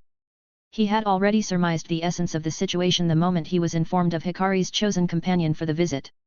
"Ahem, our relationship. It's somewhat special as you probably guessed already," Hikari began, his tone shifting to one that was not entirely natural for him. It was unclear whether this slight deviation from his usual demeanor was a strategic act to lend credibility to their relationship in the eyes of the patriarch or if it stemmed from genuine embarrassment. "And, if it's not too much to ask, I'd appreciate it if you could keep an eye on her affairs while I'm away during this war," he added, the request underscored by a subtle yet earnest concern for Hinome's well-being during his absence. Beside him, Hinome's reaction was even more visibly marked by embarrassment. At Hikari's words, she instinctively lowered her head, allowing her bangs to fall further over her face. "Haha, I'm truly pleased for you, Hikari-kun. It's a wonderful development, especially since you are both of a marriageable age. There's no need for any embarrassment," the patriarch chuckled, his tone warm and filled with a genuine sense of joy. The atmosphere lightened considerably as he continued. "Well then, Hikari, you have my promise. I will take special care to look after Hinome-chan's well-being in your absence.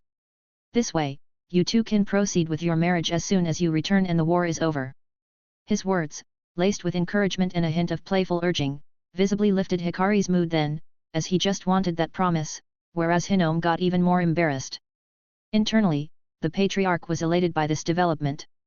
He had long considered the idea of Hikari entering into an early marriage, especially now that Hikari finally had reached an age considered appropriate for marriage realizations within the traditions of all major clans. However, understanding the nuances of timing and respecting Hikari's priorities, he refrained from broaching the subject directly in front of him. The fact that Hikari had initiated this conversation himself now was, hence, a truly welcome turn of events for the patriarch. Additionally, the prospect of specifically Hinome herself becoming Hikari's marriage partner was a highly favorable development in the eyes of the patriarch considered since a long time ago. So, even if they didn't bring this matter themselves, the patriarch himself would have started promoting this kind of union between the two of them a few years into the future. From the standpoint of the entire clan heir UPS, Hinome represented the most suitable match for Hikari. Her Byakugan was considered to have the highest level of purity next to Hikari's, a trait the patriarch held in highest esteem. Despite Hinome's focus on leveraging her extraordinary genetic gifts towards research and scientific pursuits, the inherent purity of her Byakugan remained undiminished in the patriarch's evaluation, and it couldn't be questioned. It was also a very rare and highly advanced special ability that hadn't appeared many times in the past. Therefore, the patriarch saw in the potential union between Hikari and Hinome a promise to produce offspring with exceptionally strong genetics, perhaps surpassing even Hikari's. One of the Patriarch's fundamental responsibilities in every shinobi clan was overseeing the maintenance and enhancement of the clan's bloodline purity, as well as its overall prosperity and advancement. The union of two genetically endowed individuals, Hikari and Hinome, aligned perfectly with these objectives, promising significant positive development. In the Patriarch's, the clan's main matchmaker's eyes, he saw no more fitting match for Hinome other than Hikari, and similarly, no one more deserving of Hikari than Hinome. As the meal progressed and the conversation flowed casually under the Patriarch's improved mood, Hinome found herself reflecting on her fortunate circumstances. Her meeting with Hikari had been a turning point in her personal life and a pivotal shift in her destiny within the clan. With her sharp intellect, she fully grasped the implications of her unique position as a side branch member endowed with significant talent and Byakugan purity. In the Hyuga clan, while side branch members typically had the freedom to choose their partners from within the side branch or even from outside the clan if the Patriarch approved it, such freedom came with its conditions. Those who did not display notable talent or purity of Byakugan were granted this leniency.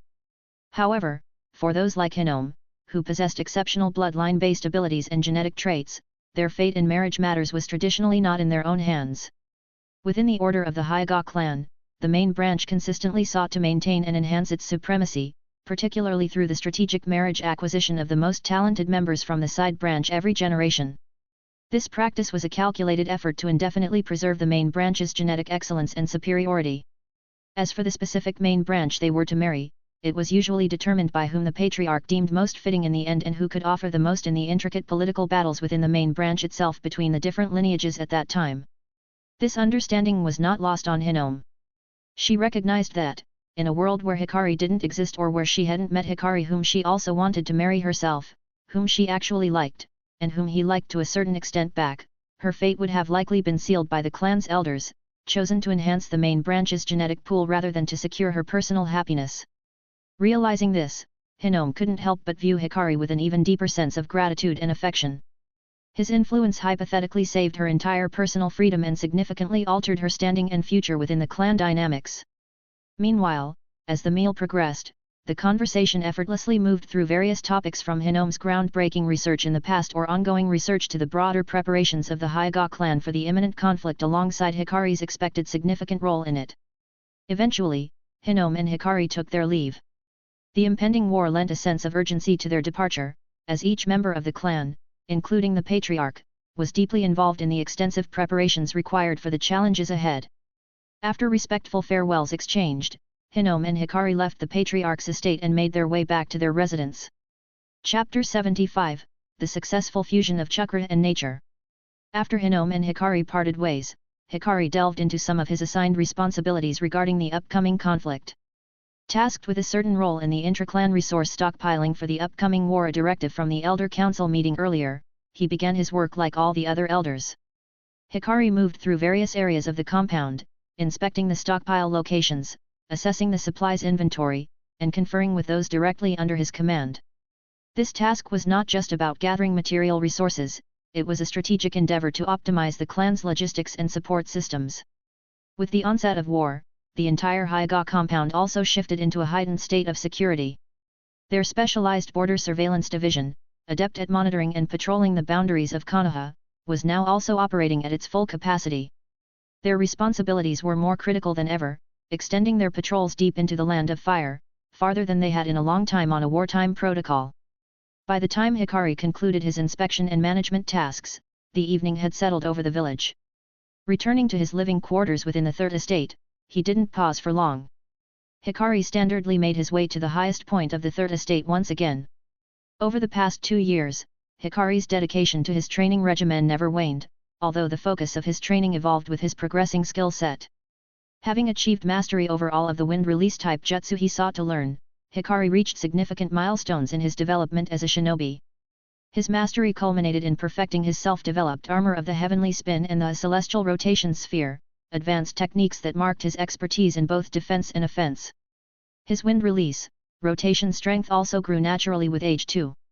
After mastering them a few months ago, he soon faced the Patriarch in a pretty serious one-on-one fight and won. Following this milestone, Hikari shifted his training focus more toward natural energy in general. Hikari was aware that, by his own estimates, he was already at the level of an early Kage. This meant he was pretty powerful, especially for his age. He also knew that if he kept improving at this rate, as his body and chakra naturally got stronger with age, he'd be around the middle cage level by the time he was 16. That's a big deal because, according to the clan's written records, no one in the Hyuga clan had ever reached that level of strength. But there was a catch. By the time he reached that point, his physical growth and chakra development would be about 80% complete. In other words, he'd be close to his ceiling, which would be his highest level overall, with little room to get stronger. For most, reaching such a level would be an incredible achievement. Yet, for Hikari, it was far from enough. Therefore, Hikari's new approach to integrating natural energy more into his daily practice and life involved a significant shift in how he utilized his Byakugan during those combined evening sessions. Previously, he had pushed his eyes to their limits, believing that the intense strain would reveal more of the elusive natural energy patterns and thus enhance his unique abilities. Essentially, to wake up that specific Byakugan's ability further, it worked for years. However, he came to understand that he had gradually reached a natural ceiling in terms of what his Byakugan could achieve in this specific domain. No amount of exertion, meaning exercise, seemed to push his capabilities further since a while ago, leading him to the realization that further evolution of his eyes, in terms of capability, might require a change at the genetic level, a step he was not yet ready to take. Recognizing this limitation and understanding that over time, the present vision level improved so much that it finally allowed for more comfortable interaction with natural energy, Hikari adjusted his strategy.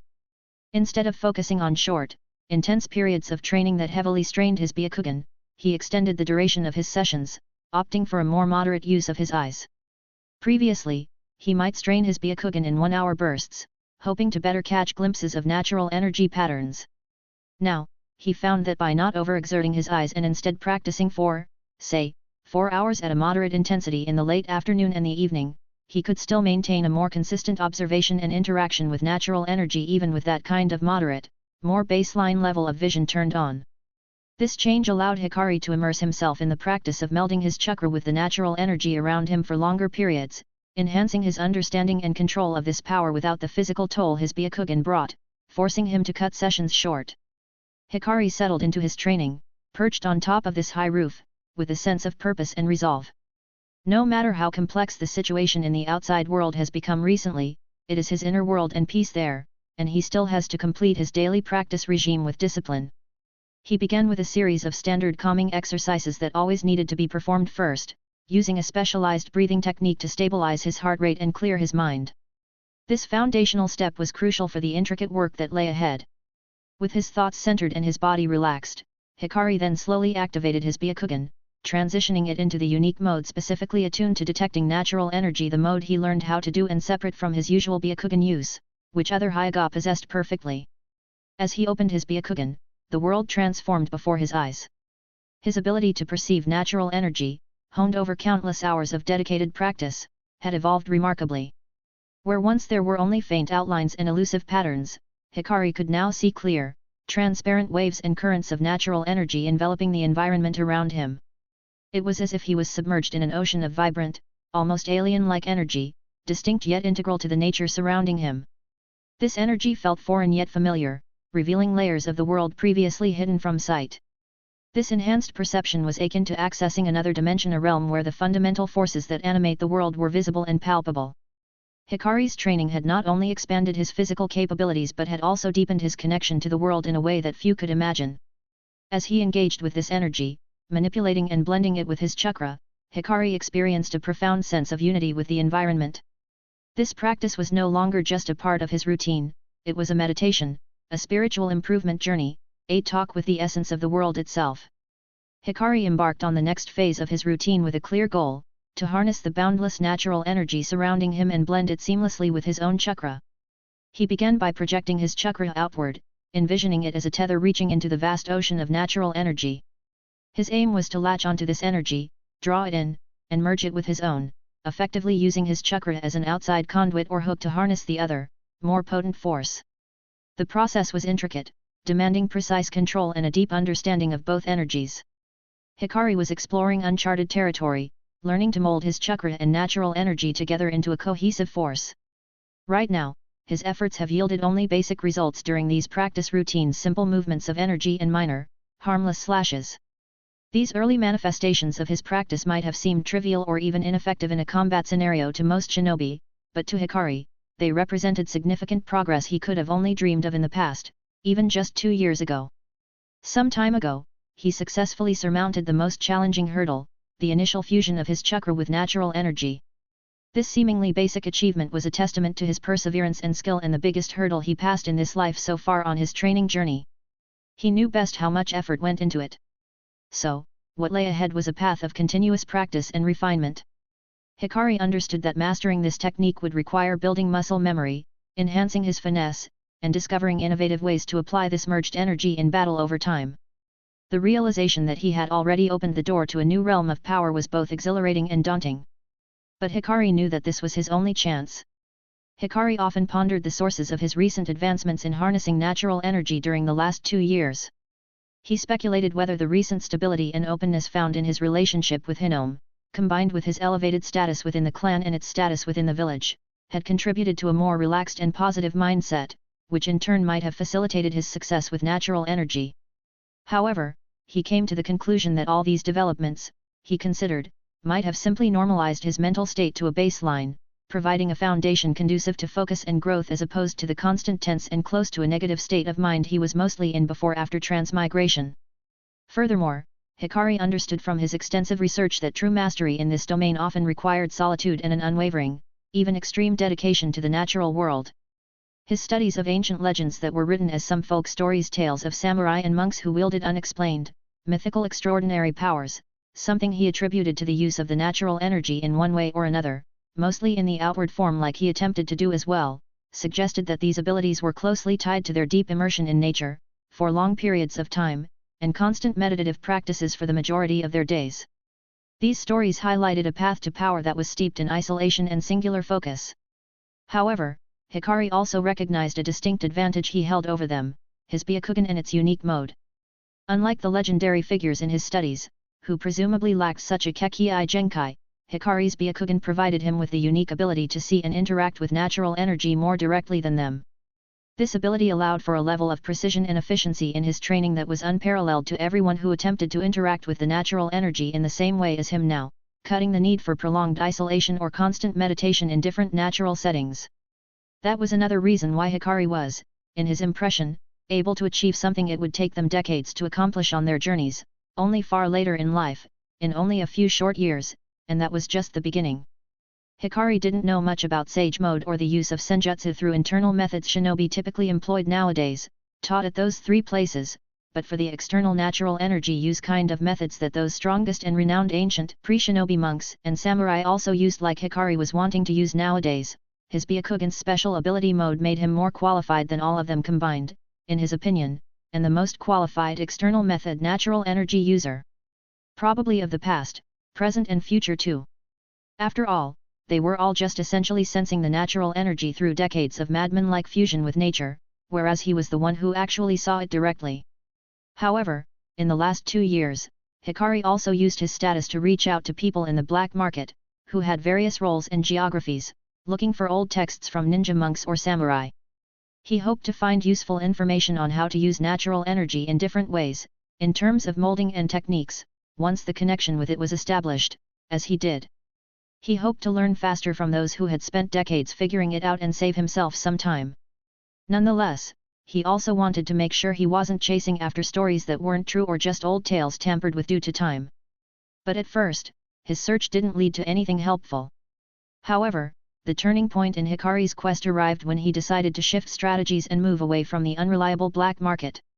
With the Patriarch's secret approval, he arranged for a Hyuga team to investigate ancient monk temple ruins scattered throughout the Land of Fire, as that was the biggest center of gravity for the monks then, just like it was today for shinobi, seeking any clues or artifacts that could be relevant to his studies on natural energy. This direct approach aimed to uncover genuine, tangible sources of ancient wisdom that the black market had failed to provide.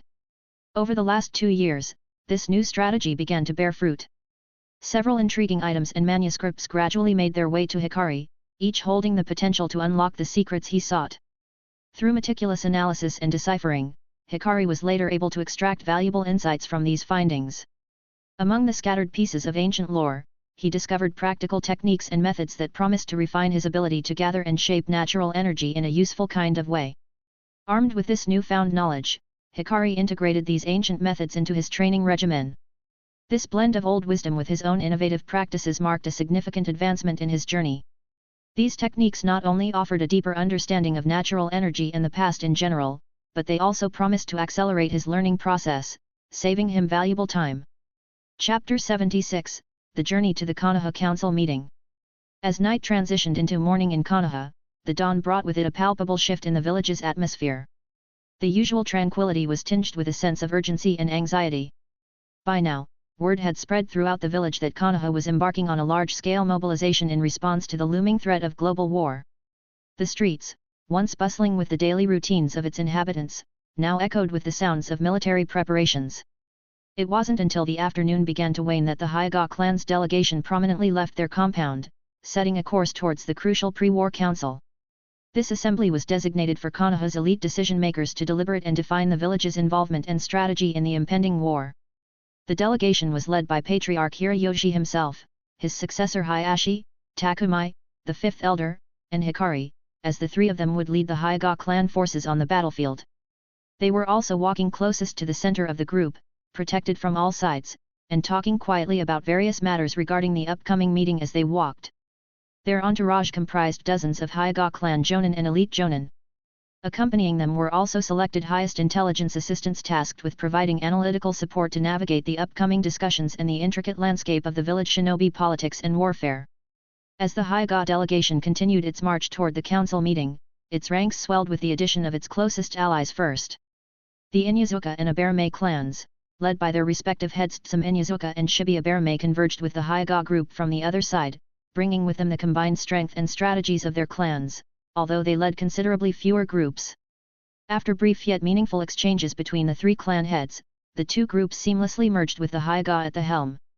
Everyone was a little uneasy and wanted to arrive at the destination as soon as possible. As the combined forces of the Hyuga, Inyazuka, and Aberame clans made their way across the Naka River towards the village center, there, on the opposite side of the bridge, stood the delegation from the Uchiha clan.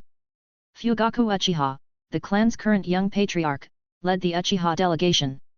He is known for his leadership of the military police force within the village and his great strength.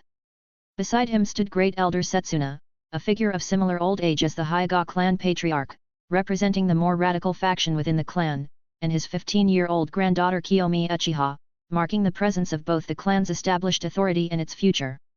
The Uchiha's numbers present there were on par with the Hyugas. As the groups from both sides of the Naka River merged, the anticipated tension between the Hyuga and Uchiha clans was noticeably absent.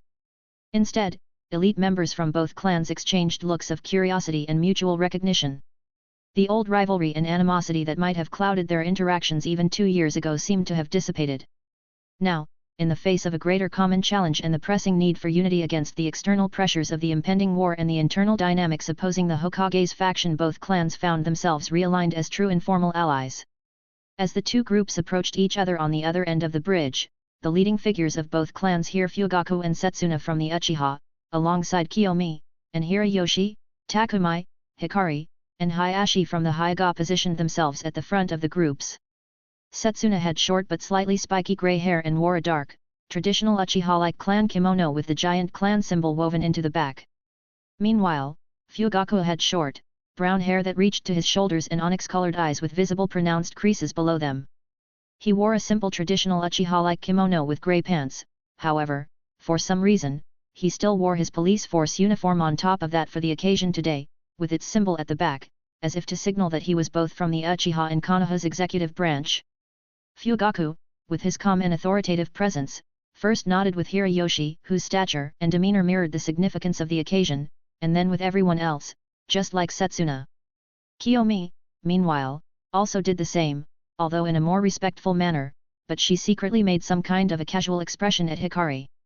Meanwhile, Hikari also observed Fugaku Uchiha. At this time, he couldn't help but mentally assess the Uchiha patriarch's capabilities and history. At 28, Fugaku was indeed at the peak of his strength as a shinobi, radiating the confidence and power that came with his prime. Hikari considered Fugaku's present skill level, placing him in the realm of an above-average elite jonin, similar to Kiyomi Uchiha. This makes them the two strongest people in the clan now. It was just that Kiyomi generally focused more on the fire release and Fugaku on genjutsu. The similarity in their power, alongside the obvious differences in their ages, often sparked comparisons and, at times, competitive tension within the Uchiha clan, as it seemed that Kiyomi, the radical faction successor, had truly better talent than the patriarch. However, external pressures, on many levels, prevented this topic from causing any more significant rifts within their clans. But, Hikari knew that if he hadn't been secretly assisting Kiyomi through various indirect means in her shinobi journey, especially regarding her eyes, during the last 2 years, then it would have been probably completely different. Yet, what intrigued Hikari the most was precisely the status of Fugaku's own Sharingan. Despite his relatively formidable abilities, there were no signs of Fugaku having activated the Mangekyo Sharingan as of today in terms of his chakra potency or the reservoir in general. Thanks to his intense exercise of it and talent, alongside chakra control and quick processing speed, Hikari's Byakugan could now be activated and deactivated almost instantly. This allowed him to gauge many things about anyone he was in contact with without them realizing it at all. His analytical ability and processing speed also made it possible to gauge many different things in milliseconds. Additionally, that power necessitated profound emotional distress or a significant personal loss to unlock at this point in time. Given Fugaku's steady leadership roles overseeing the clan and the Konoha military police force, it seemed he hadn't been subjected to the kind of traumatic experiences that typically precipitated the awakening of the Mangekyo Sharingan. Hikari speculated about the potential of the impending war to change this. The conflict might provide the conditions for Fugaku to unlock this deeper power should he face extreme emotional turmoil. However, the uncertainty surrounding Fugaku's Sharingan and the exact circumstances that might lead to the Mangekyo's awakening remained a complex puzzle. Hikari's thoughts drifted to Fugaku's sons, particularly Itaki, who had been born the previous year. He also remembered how Shisui Uchiha should have been born 3 years earlier. He recalled how, during the later stages of this very war, Fugaku took a young Itaki to witness its horrors firsthand. Hikari considered this experience pivotal in shaping Itaki into the figure he became, a staunch pacifist and a betrayer, driven to make extreme decisions for what he was led to believe was the greater good. So, Hikari pondered whether Itaki's extraordinary eventual path could be attributed to Fugaku's parenting, which he regarded clearly as a horrible failure, as seen from that example, or if Itaki's brain was simply inherently different and programmed with some kind of a mistake, from the beginning, due to the exceptional talent he possessed with the Sharingan, which was said to be able to influence one's personality in significant ways. As for Fugaku himself, Hikari simply considered him indecisive and not competent enough. He neglected his sons for the so-called clan and village responsibilities, which were used as excuses, yet he failed in those areas as well, so what was the point? And he also let his older son, one of the biggest talents in Uchiha history, betray their clan to Hokage's faction in front of his eyes. He may or may not have the Mangekyo Sharingan, but he should have at least done something instead of always going with the flow, in the end, even peacefully allowing his elder son to slay him and his wife like animals. In Hikari's mind, in his limited exposure, Fugaku didn't seem like a very capable individual. However, despite Hikari's bad opinion of him, he still had to cooperate with him as the leader of the Uchiha clan in the future. Hikari could just hope that his butterfly effect makes him more competent this time around in this timeline, as he didn't need any substandard allies. Chapter 77, The Anti-Hokage Coalition fully assembled. Meanwhile, Fugaku looked at the Hyuga Patriarch Hiroyoshi and said, "Patriarch Hiroyoshi, successor Hayashi, we must stand united today." Hiroyoshi returned the nod, replying, "Indeed, Fugaku-san. Our alliance has never been more important than it is right now." Meanwhile, Hayashi just politely nodded and remained silent. Turning to Setsuna, the Uchiha Great Elder, Hiroyoshi added, "Elder Setsuna, your wisdom will be invaluable in the days to come. Let's bring our cooperation to the next level during the times ahead inside of Konoha, as we will both contribute from home here instead of on the battlefield. Our old bones are better suited for that kind of role after all in this new era." Setsuna, with a slightly friendly smile, responded, "Patriarch Hiroyoshi, the challenges ahead demand our best. Let's hope our decades of experience and wisdom contribute something. I'm ready to contribute with everything I have left." He also just nodded toward Hayashi. Fugaku then shifted his attention to Takumai, the fifth elder of the Hyuga. "Elder Takumai, your strategies have always commanded my respect. Let's cooperate and meet each other on the battlefield to fight alongside each other if we have a chance." Patriarch Fugaku, your leadership will be a cornerstone for Konoha's war efforts this time around, I'm sure of it. Together, we'll navigate these times. Takumi said politely and then turned to Setsuna, offering a nod of acknowledgement. Great Elder Setsuna, your insights will be critical back home. I look forward to our collaboration. Setsuna, meanwhile, replied, Elder Takumi, the respect is mutual. Let's hope all goes well. Fugaku observed curiously and then approached Hikari, his expression serious yet carrying a hint of wonder and even admiration. It was obvious that he paid more attention to him than to Hayashi, something which the latter didn't find particularly strange or offensive at this time. Elder Hikari, it's truly rare to see someone as young as you achieve so much. I hope good luck continues to follow you in the future on your journey as well. Hikari, maintaining his composure under Fugaku's scrutinizing gaze, responded with a calm that belied his years. Patriarch Fugaku, I'm grateful for the recognition and nice wishes.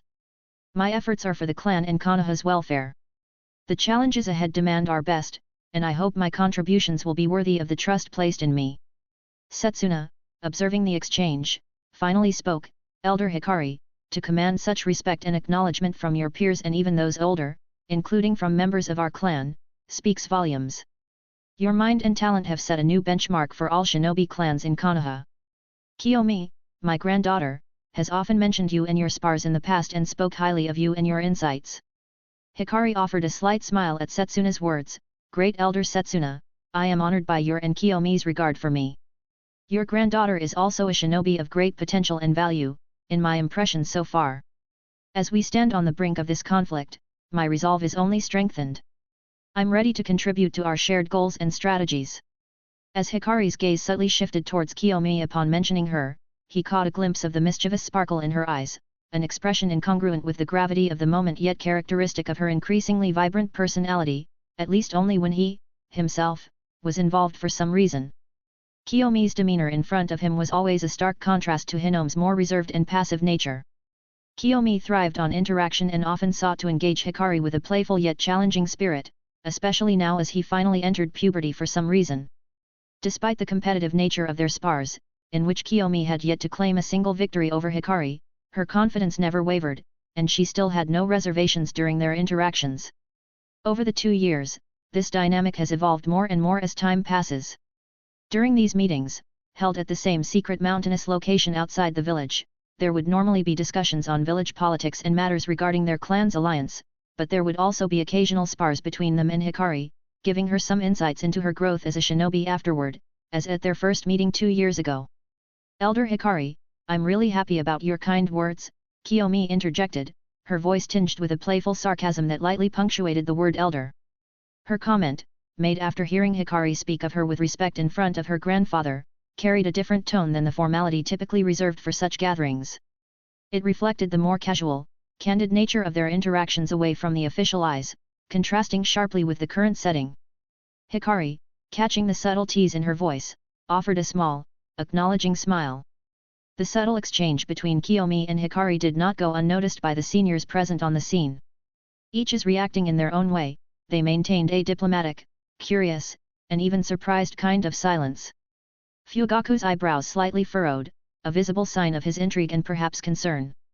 His rivalry with Kiyomi and her grandfather within the Uchiha clan made Kiyomi's apparent familiarity with a Hyuga, especially one as prominent as Hikari, a point of intense wonder.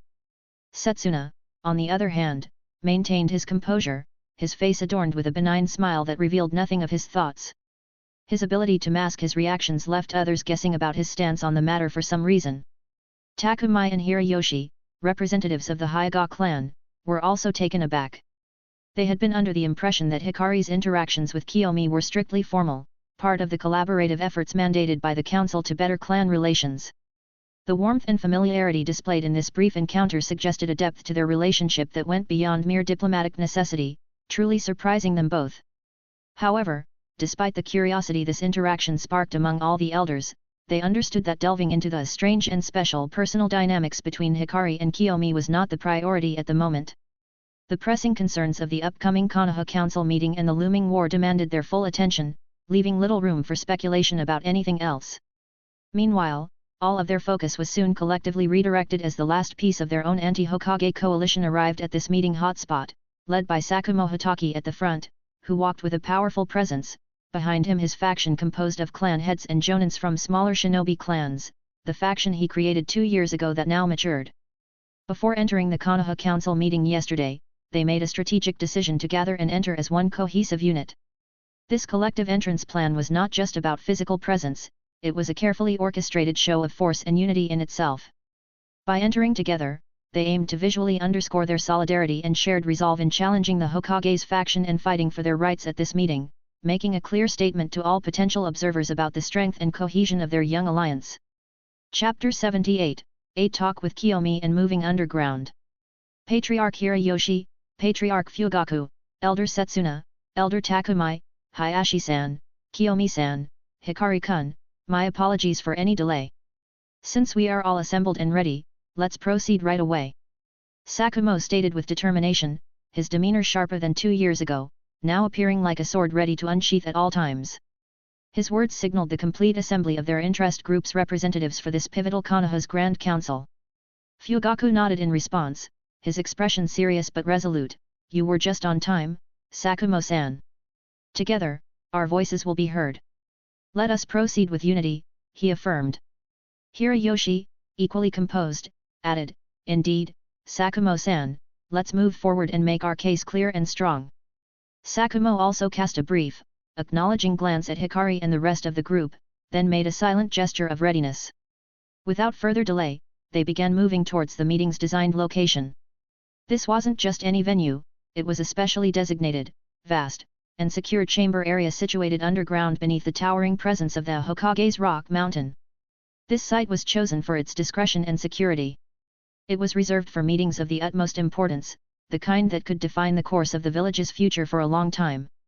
As the group commenced their march toward the underground meeting location, their collective presence and disciplined stride exuded an air of intimidation and purpose. Civilians and shinobi of civilian origin who happened to be along their path couldn't help but pause and stare, intrigued and somewhat awed by the sight.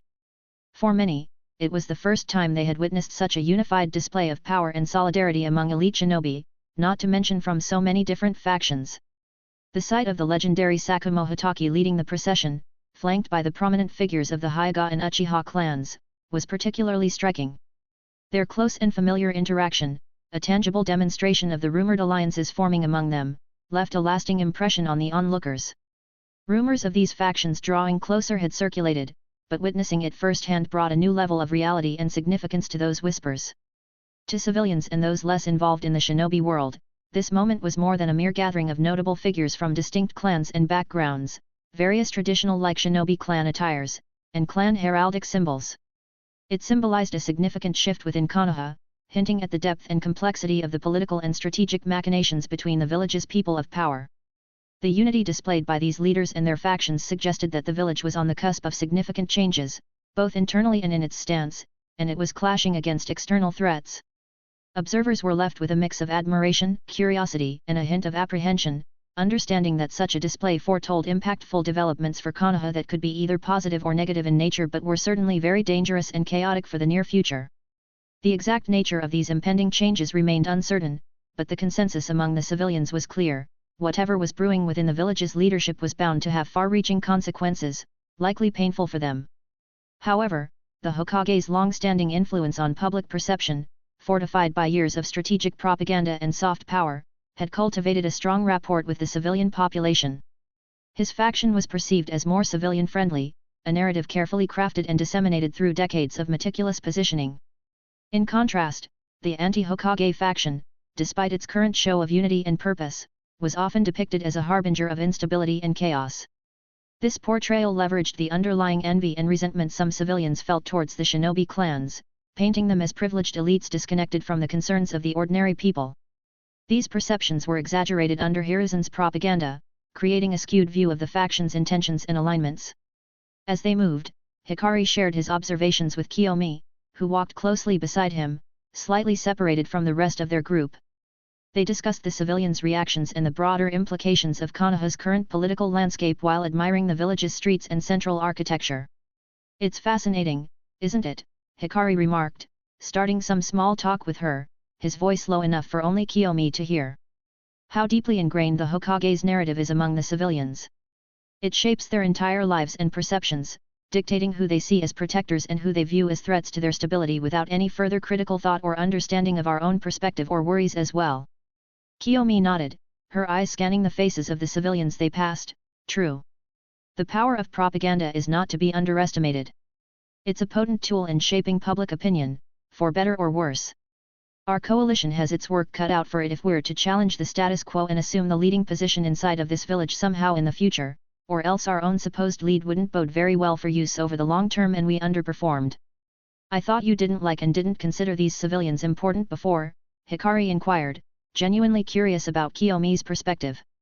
Kiyomi, understanding the depth of the question, responded with an honesty that reflected their shared background and the openness between them. It's not about liking them or not. My viewpoint is highly rational regarding our clan's inherent superiority in comparison to theirs. That's an objective reality. My issue arises when those less capable begin to disregard those of us with strength, fueled by artificial support that's fleeting at best. You should know exactly where that comes from and what I mean by this.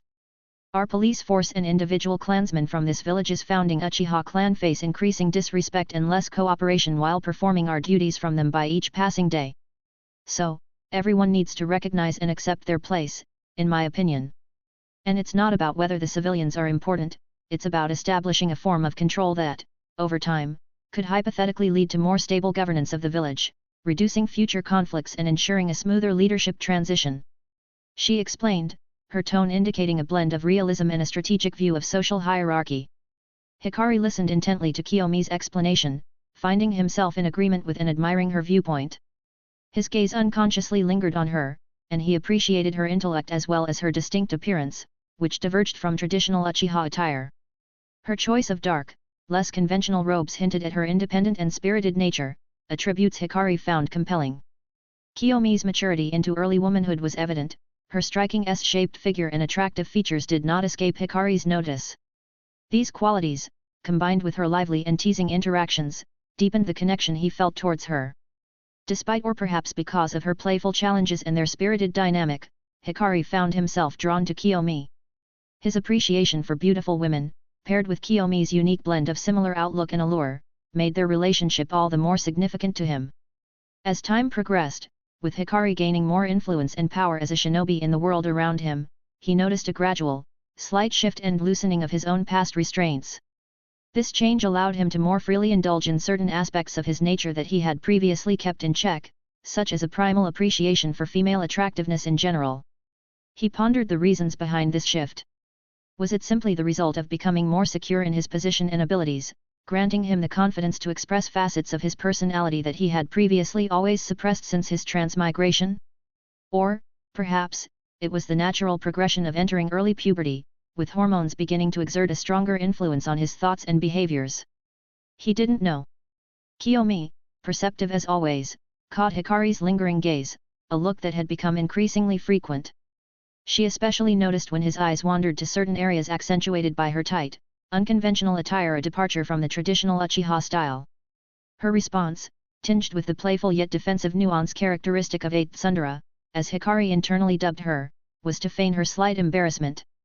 Then, in a mock-serious manner, she lightly punched Hikari on the shoulder, teasing him about his behavior. "Really, Hikari-kun, you're not as subtle as you think," she teased, her eyes sparkling with a mischievous light.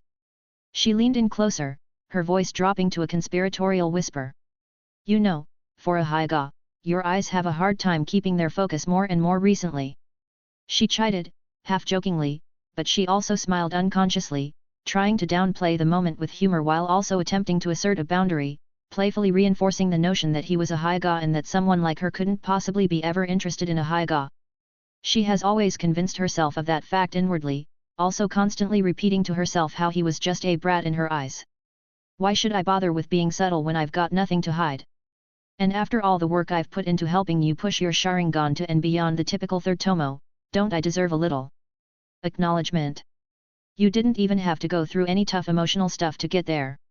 Even your patriarch has started looking at you with envy because of your power boost.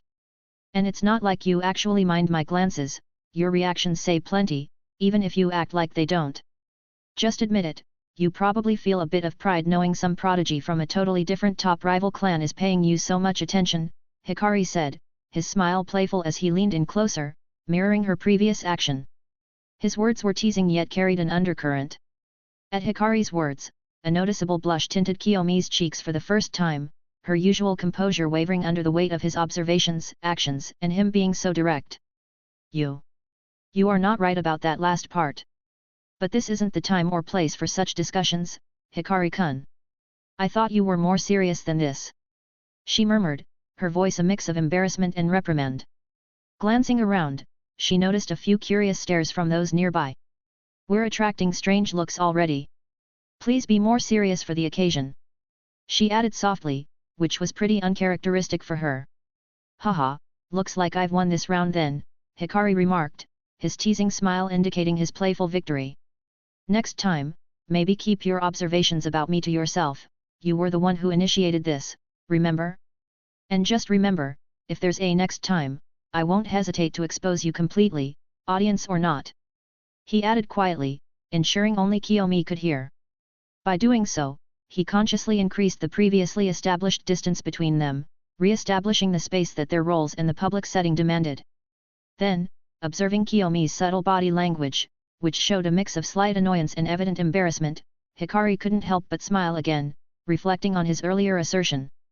His comments weren't entirely made as teasing, he genuinely believed he had played a significant role in Kiyomi's development as a shinobi.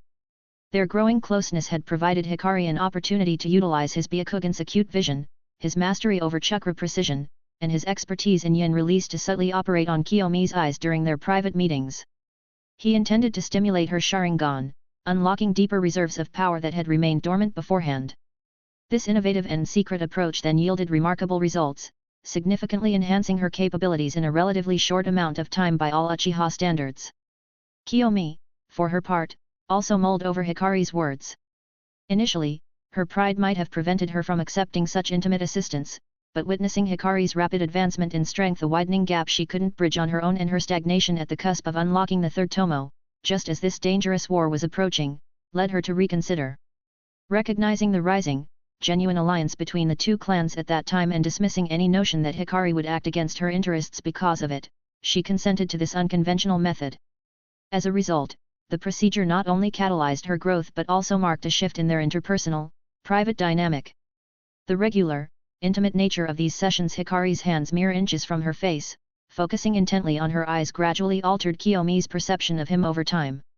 She knew that allowing her to increase her bloodline dojutsu power in that short of a time frame, otherwise considered impossible, greatly enhanced her chances to defend herself in the future and probably also increased her survivability during this war. So, what began as a partnership rooted in mutual benefit between their clans evolved into a deeper, albeit undefined, connection characterized by playful interactions and a silent acknowledgement, on her part, of Hikari's crucial role in her journey as a shinobi, hence the dominant position in their relationship. Although she would never openly admit that fact, Hikari harbored a slight sense of regret at this moment that time constraints prevented him from attempting to elevate Kiyomi's Sharingan to the legendary Mangekyo level. He couldn't help but speculate about the potential upheavals and shifts in power dynamics such an advancement would trigger within the Konoha and the world in general.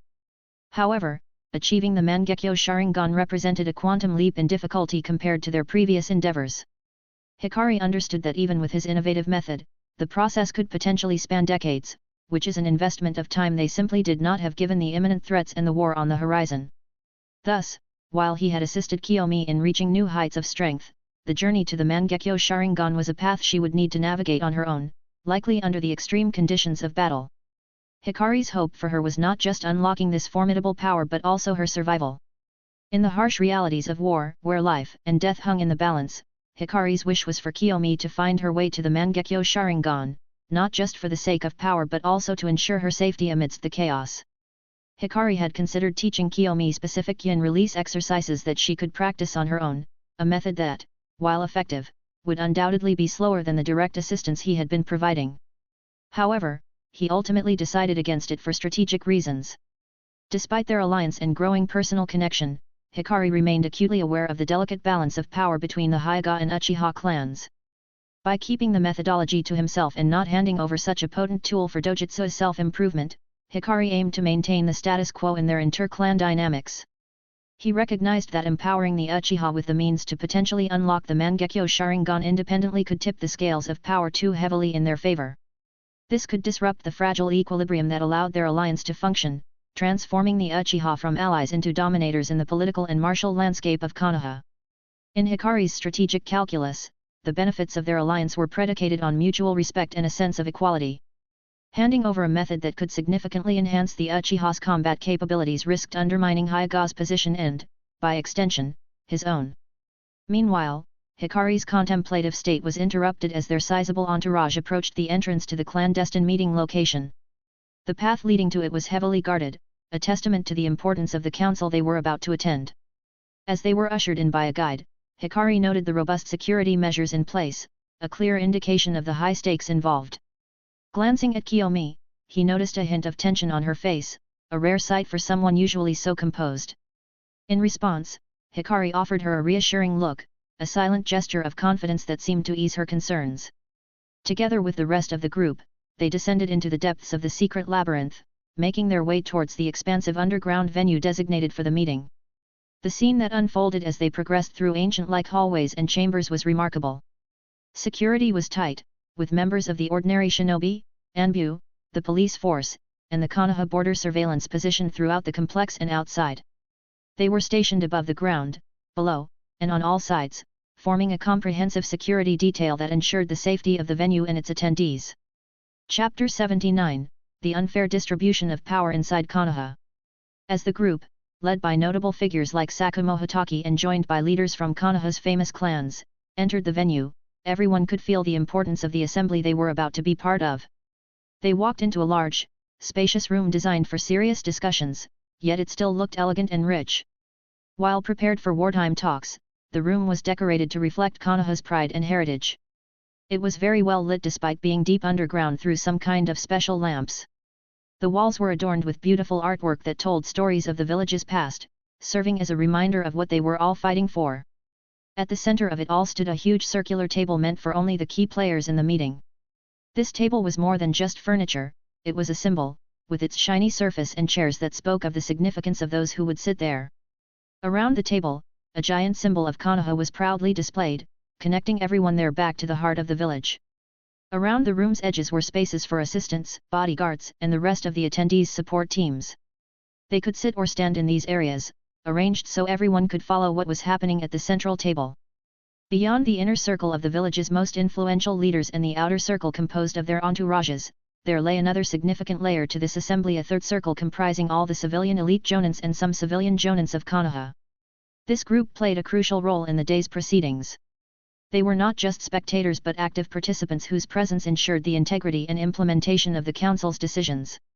By the time the others arrived, the Hokage's faction had already taken their seats, showing that all sides of Konoha's leadership were now present. The atmosphere was filled with anticipation and the understanding that the discussions here would have a big impact.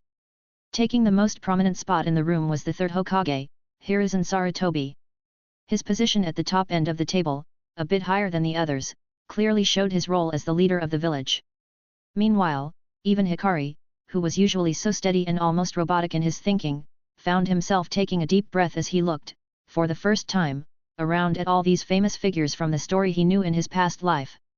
Now, seeing them in real life, I see that they weren't just cartoonish characters from a story anymore, they were real, living people of flesh and blood. This moment made Hikari feel even more like he was a part of the world he had ended up in. Everything seemed so vivid and real, yet it felt almost dreamlike at the same time, confusing him. As Hikari absorbed the gravity of the moment, the Hyuga patriarch, Hiroyoshi, caught his eye, signaling it was time to move to their designated seating area. The place reserved for the Hyuga clan was clearly marked, and together with their entourage, they approached the vast table, finding their names written next to Hyuga. Only Takumi, Hikari, Hayashi, and Hiroyoshi, representing the Hyuga clan, took their seats at the table, while their support team found places behind them, outside the circle of the main table but within a close distance. Similarly, the Uchiha clan, led by Fugaku Sakumo Hitaki, the current Jonin commander of Konoha and the leader of the Hitaki clan, along with representatives from the Aberame, Inyazuka, and various smaller clans, was guided to their respective spots by attending shinobi and Anbu members.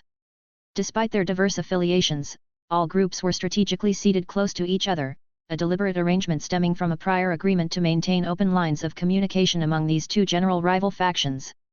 This arrangement allowed them to be designated to sit closer to their own interest groups. As Hikari and the other representatives of the Hyuga clan settled into their seats, they found themselves in close proximity to key figures from the other clans of their broad coalition. Alongside the Hyuga, Fugaku, and Setsuna from the Uchiha clan, Kiyomi, Sakumo Hitaki, Shibuya Aberame of the Aberame clan, some Inyazuka from the Inyazuka clan, and the heads of smaller clans like the Yui, Gecko, and Sumi, all took their places at the table near them. On the other side of the table, surrounding Hiruzen, sat the core members of his faction, a group composed of his closest allies and the leaders of Konoha's key departments and clans. Tsunade Senju, recently appointed head of Konoha's medical department, Jiraiya, overseeing the village's expanded, though unofficial, spy network, and Orochimaru, at the helm of the newly established scientific research department, were prominent figures, all disciples of Hiruzen. Danzo, the secretive leader of Root and the Shimura clan patriarch, along with Kohara Udaten and Homura Mito-Kato, Hiruzen's principal advisors and influential leaders within the village's business and administrative spheres alongside their clans that they were also heads of, represented the strategic backbone of the Hokage's support system. Shinsuke Sarutobi, Hiruzen's son and the current Sarutobi clan patriarch, led the Anbu as its commander.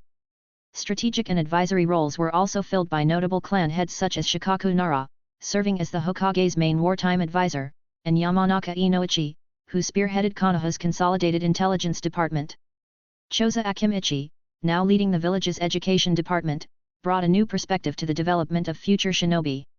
Among these leaders, on the table near Hiruzen, also sat other highly regarded and powerful individuals, including S-level elite jonins like Minato Namikaze and his wife, Kushina Uzumaki, further bolstering the assembly's validity.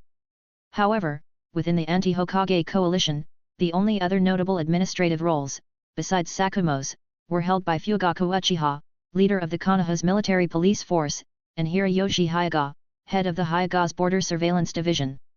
This stark contrast in the distribution of leadership and administrative roles made nepotism within Konoha's structure all the more evident to many people who could reason objectively in Hikari's opinion.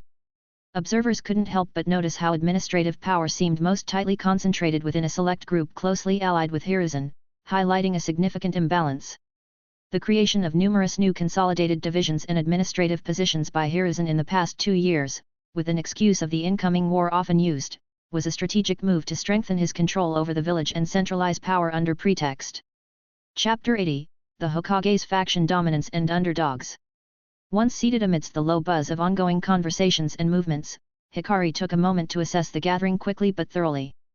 Leveraging the unique capabilities of his Byakugan, as soon as he approached the venue through those chambers beforehand, he subtly activated and then deactivated it, granting him a fleeting yet comprehensive glimpse into the chakra signatures of everyone present. This brief survey allowed Hikari to gauge the landscape of shinobi strength in the room, providing him with a snapshot of the village's elite power dynamics. Using his observations and personal assessments, Hikari deduced that the Hokage's faction had numerical superiority and a considerable edge in terms of elite's power.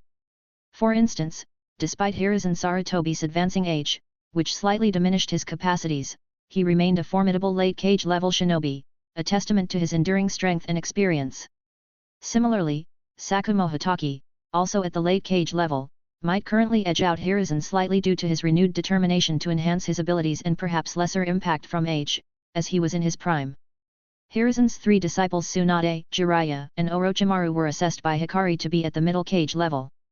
Their capabilities were significant, though Hikari speculated that they had yet to reach the zenith of their powers, as depicted in the original series. This looming conflict could very well be the catalyst for their ascension to peak form, pushing them beyond their current limitations. Danzo Shimura was positioned between the quasi-cage and early cage levels, according to Hikari's estimation. Without the Senju Cell and Sharingan enhancements and facing the decline associated with age even worse than Hiruzen for some reason, Danzo's current strength was somewhat compromised, yet he remained a potent and cunning adversary. Surprisingly, Hiruzen's son, Shinsuke Sarutobi, had achieved the status of a first-class elite jonin, indicating a high degree of skill and potential beyond what many might expect. Kushina Uzumaki was also currently most likely a first-class elite jonin, but with vast untapped potential, primarily due to the unpredictable power of the Nine Tails sealed within her, a factor that could dramatically influence her combat effectiveness even further. Minato Namikaze, meanwhile, was evaluated by Hikari to be somewhere between the early to middle Kage level, at this point, possessing the potential for significant growth as the circumstances demanded, just like it happened in the original series by the end of the war. Shikaku, Inoichi, and Choza were elite jonin, but they all showed surprising signs that they could go even much further in the future. For some reason, unlike in the original, Hikari strangely contributed this to his own butterfly effect. He noticed it from this observation and some previous rumors circulating within the Konoha about their mission record over the last 2 years. Meanwhile, within Hikari's own coalition, he assessed the smaller clan heads to be, on average, at the level of standard elite jonin, reflecting a solid foundation of skill and experience. His own patriarch, Hirayoshi, despite the effects of aging, remained at the elite jonin level. Hikari speculated that this was, however, only without tapping into any theorized secret power source that might elevate his abilities further. Despite being well past his prime, Takumai was considered by Hikari to maintain a level of top-notch elite jonin. His reliance on spiritual power and proficiency in yin release allowed him to preserve his combat effectiveness, demonstrating the diverse sources of strength among shinobi. Hayashi's advancement to the quasi-Kage level earlier than expected, in Hikari's view, was a direct consequence of the changes Hikari had influenced. This butterfly effect, resulting from Hikari's presence and actions within the clan, had seemingly spurred Hayashi to push beyond the original trajectory of his development. Motivated by the need to not fall too far behind Hikari and fulfill his responsibilities as the successor to the patriarch, Hayashi's efforts paid off significantly. On the Uchiha side, Kiyomi and Fugaku were both evaluated as top-notch elite jonin. Additionally, Setsuna, distinguished by his expertise in lightning release and the unique capability to summon a grizzly bear with lightning release abilities, was pegged by Hikari as a standard elite jonin despite his highly advanced age. This rapid mental appraisal solidified Hikari's concerns about the comparative strength of their factions. His coalition was indeed at a disadvantage, particularly when it came to the top-tier shinobi, those who could sway the tide of conflict with their sheer power and skill. This gap was most pronounced at the Kage level, where Hiruzen's faction held a clear upper hand. This realization underscored the strategic challenges facing Hikari and his allies. Reflecting on this imbalance, Hikari felt validated in his efforts to enhance Kiyomi's abilities. The necessity of bolstering their ranks with shinobi capable of competing at the highest levels had never been more apparent. Now, he found himself hoping for Fugaku to unlock the Mangekyo Sharingan soon, a development that could significantly level the playing field. Hikari also resolved to pay special attention to Shisui's and Ataka's matters in the future and never allow Hiruzen's faction to get even more S-level, Kage-tier shinobi through them. Witnessing the formidable array of administrative power and personal might assembled on Hiruzen's side, Hikari recognized the precarious position his coalition would have been in had the war not presented an opportunity for them to consolidate and strengthen, by time. The impending conflict, while a grave threat in its own right, ironically offered a chance to close the power gap and prepare for the internal struggles that loomed on the horizon. Hikari also saw who they were facing fully and who the true underdogs were. With this comprehensive understanding of the power dynamics at play, Hikari came back to the reality of the moment, recognizing that the path ahead in these negotiations would be anything but straightforward today. The imbalance in strength, especially at the Kage level, underscored the uphill battle his coalition faced in advocating for their positions and interests this time around. Thanks for listening.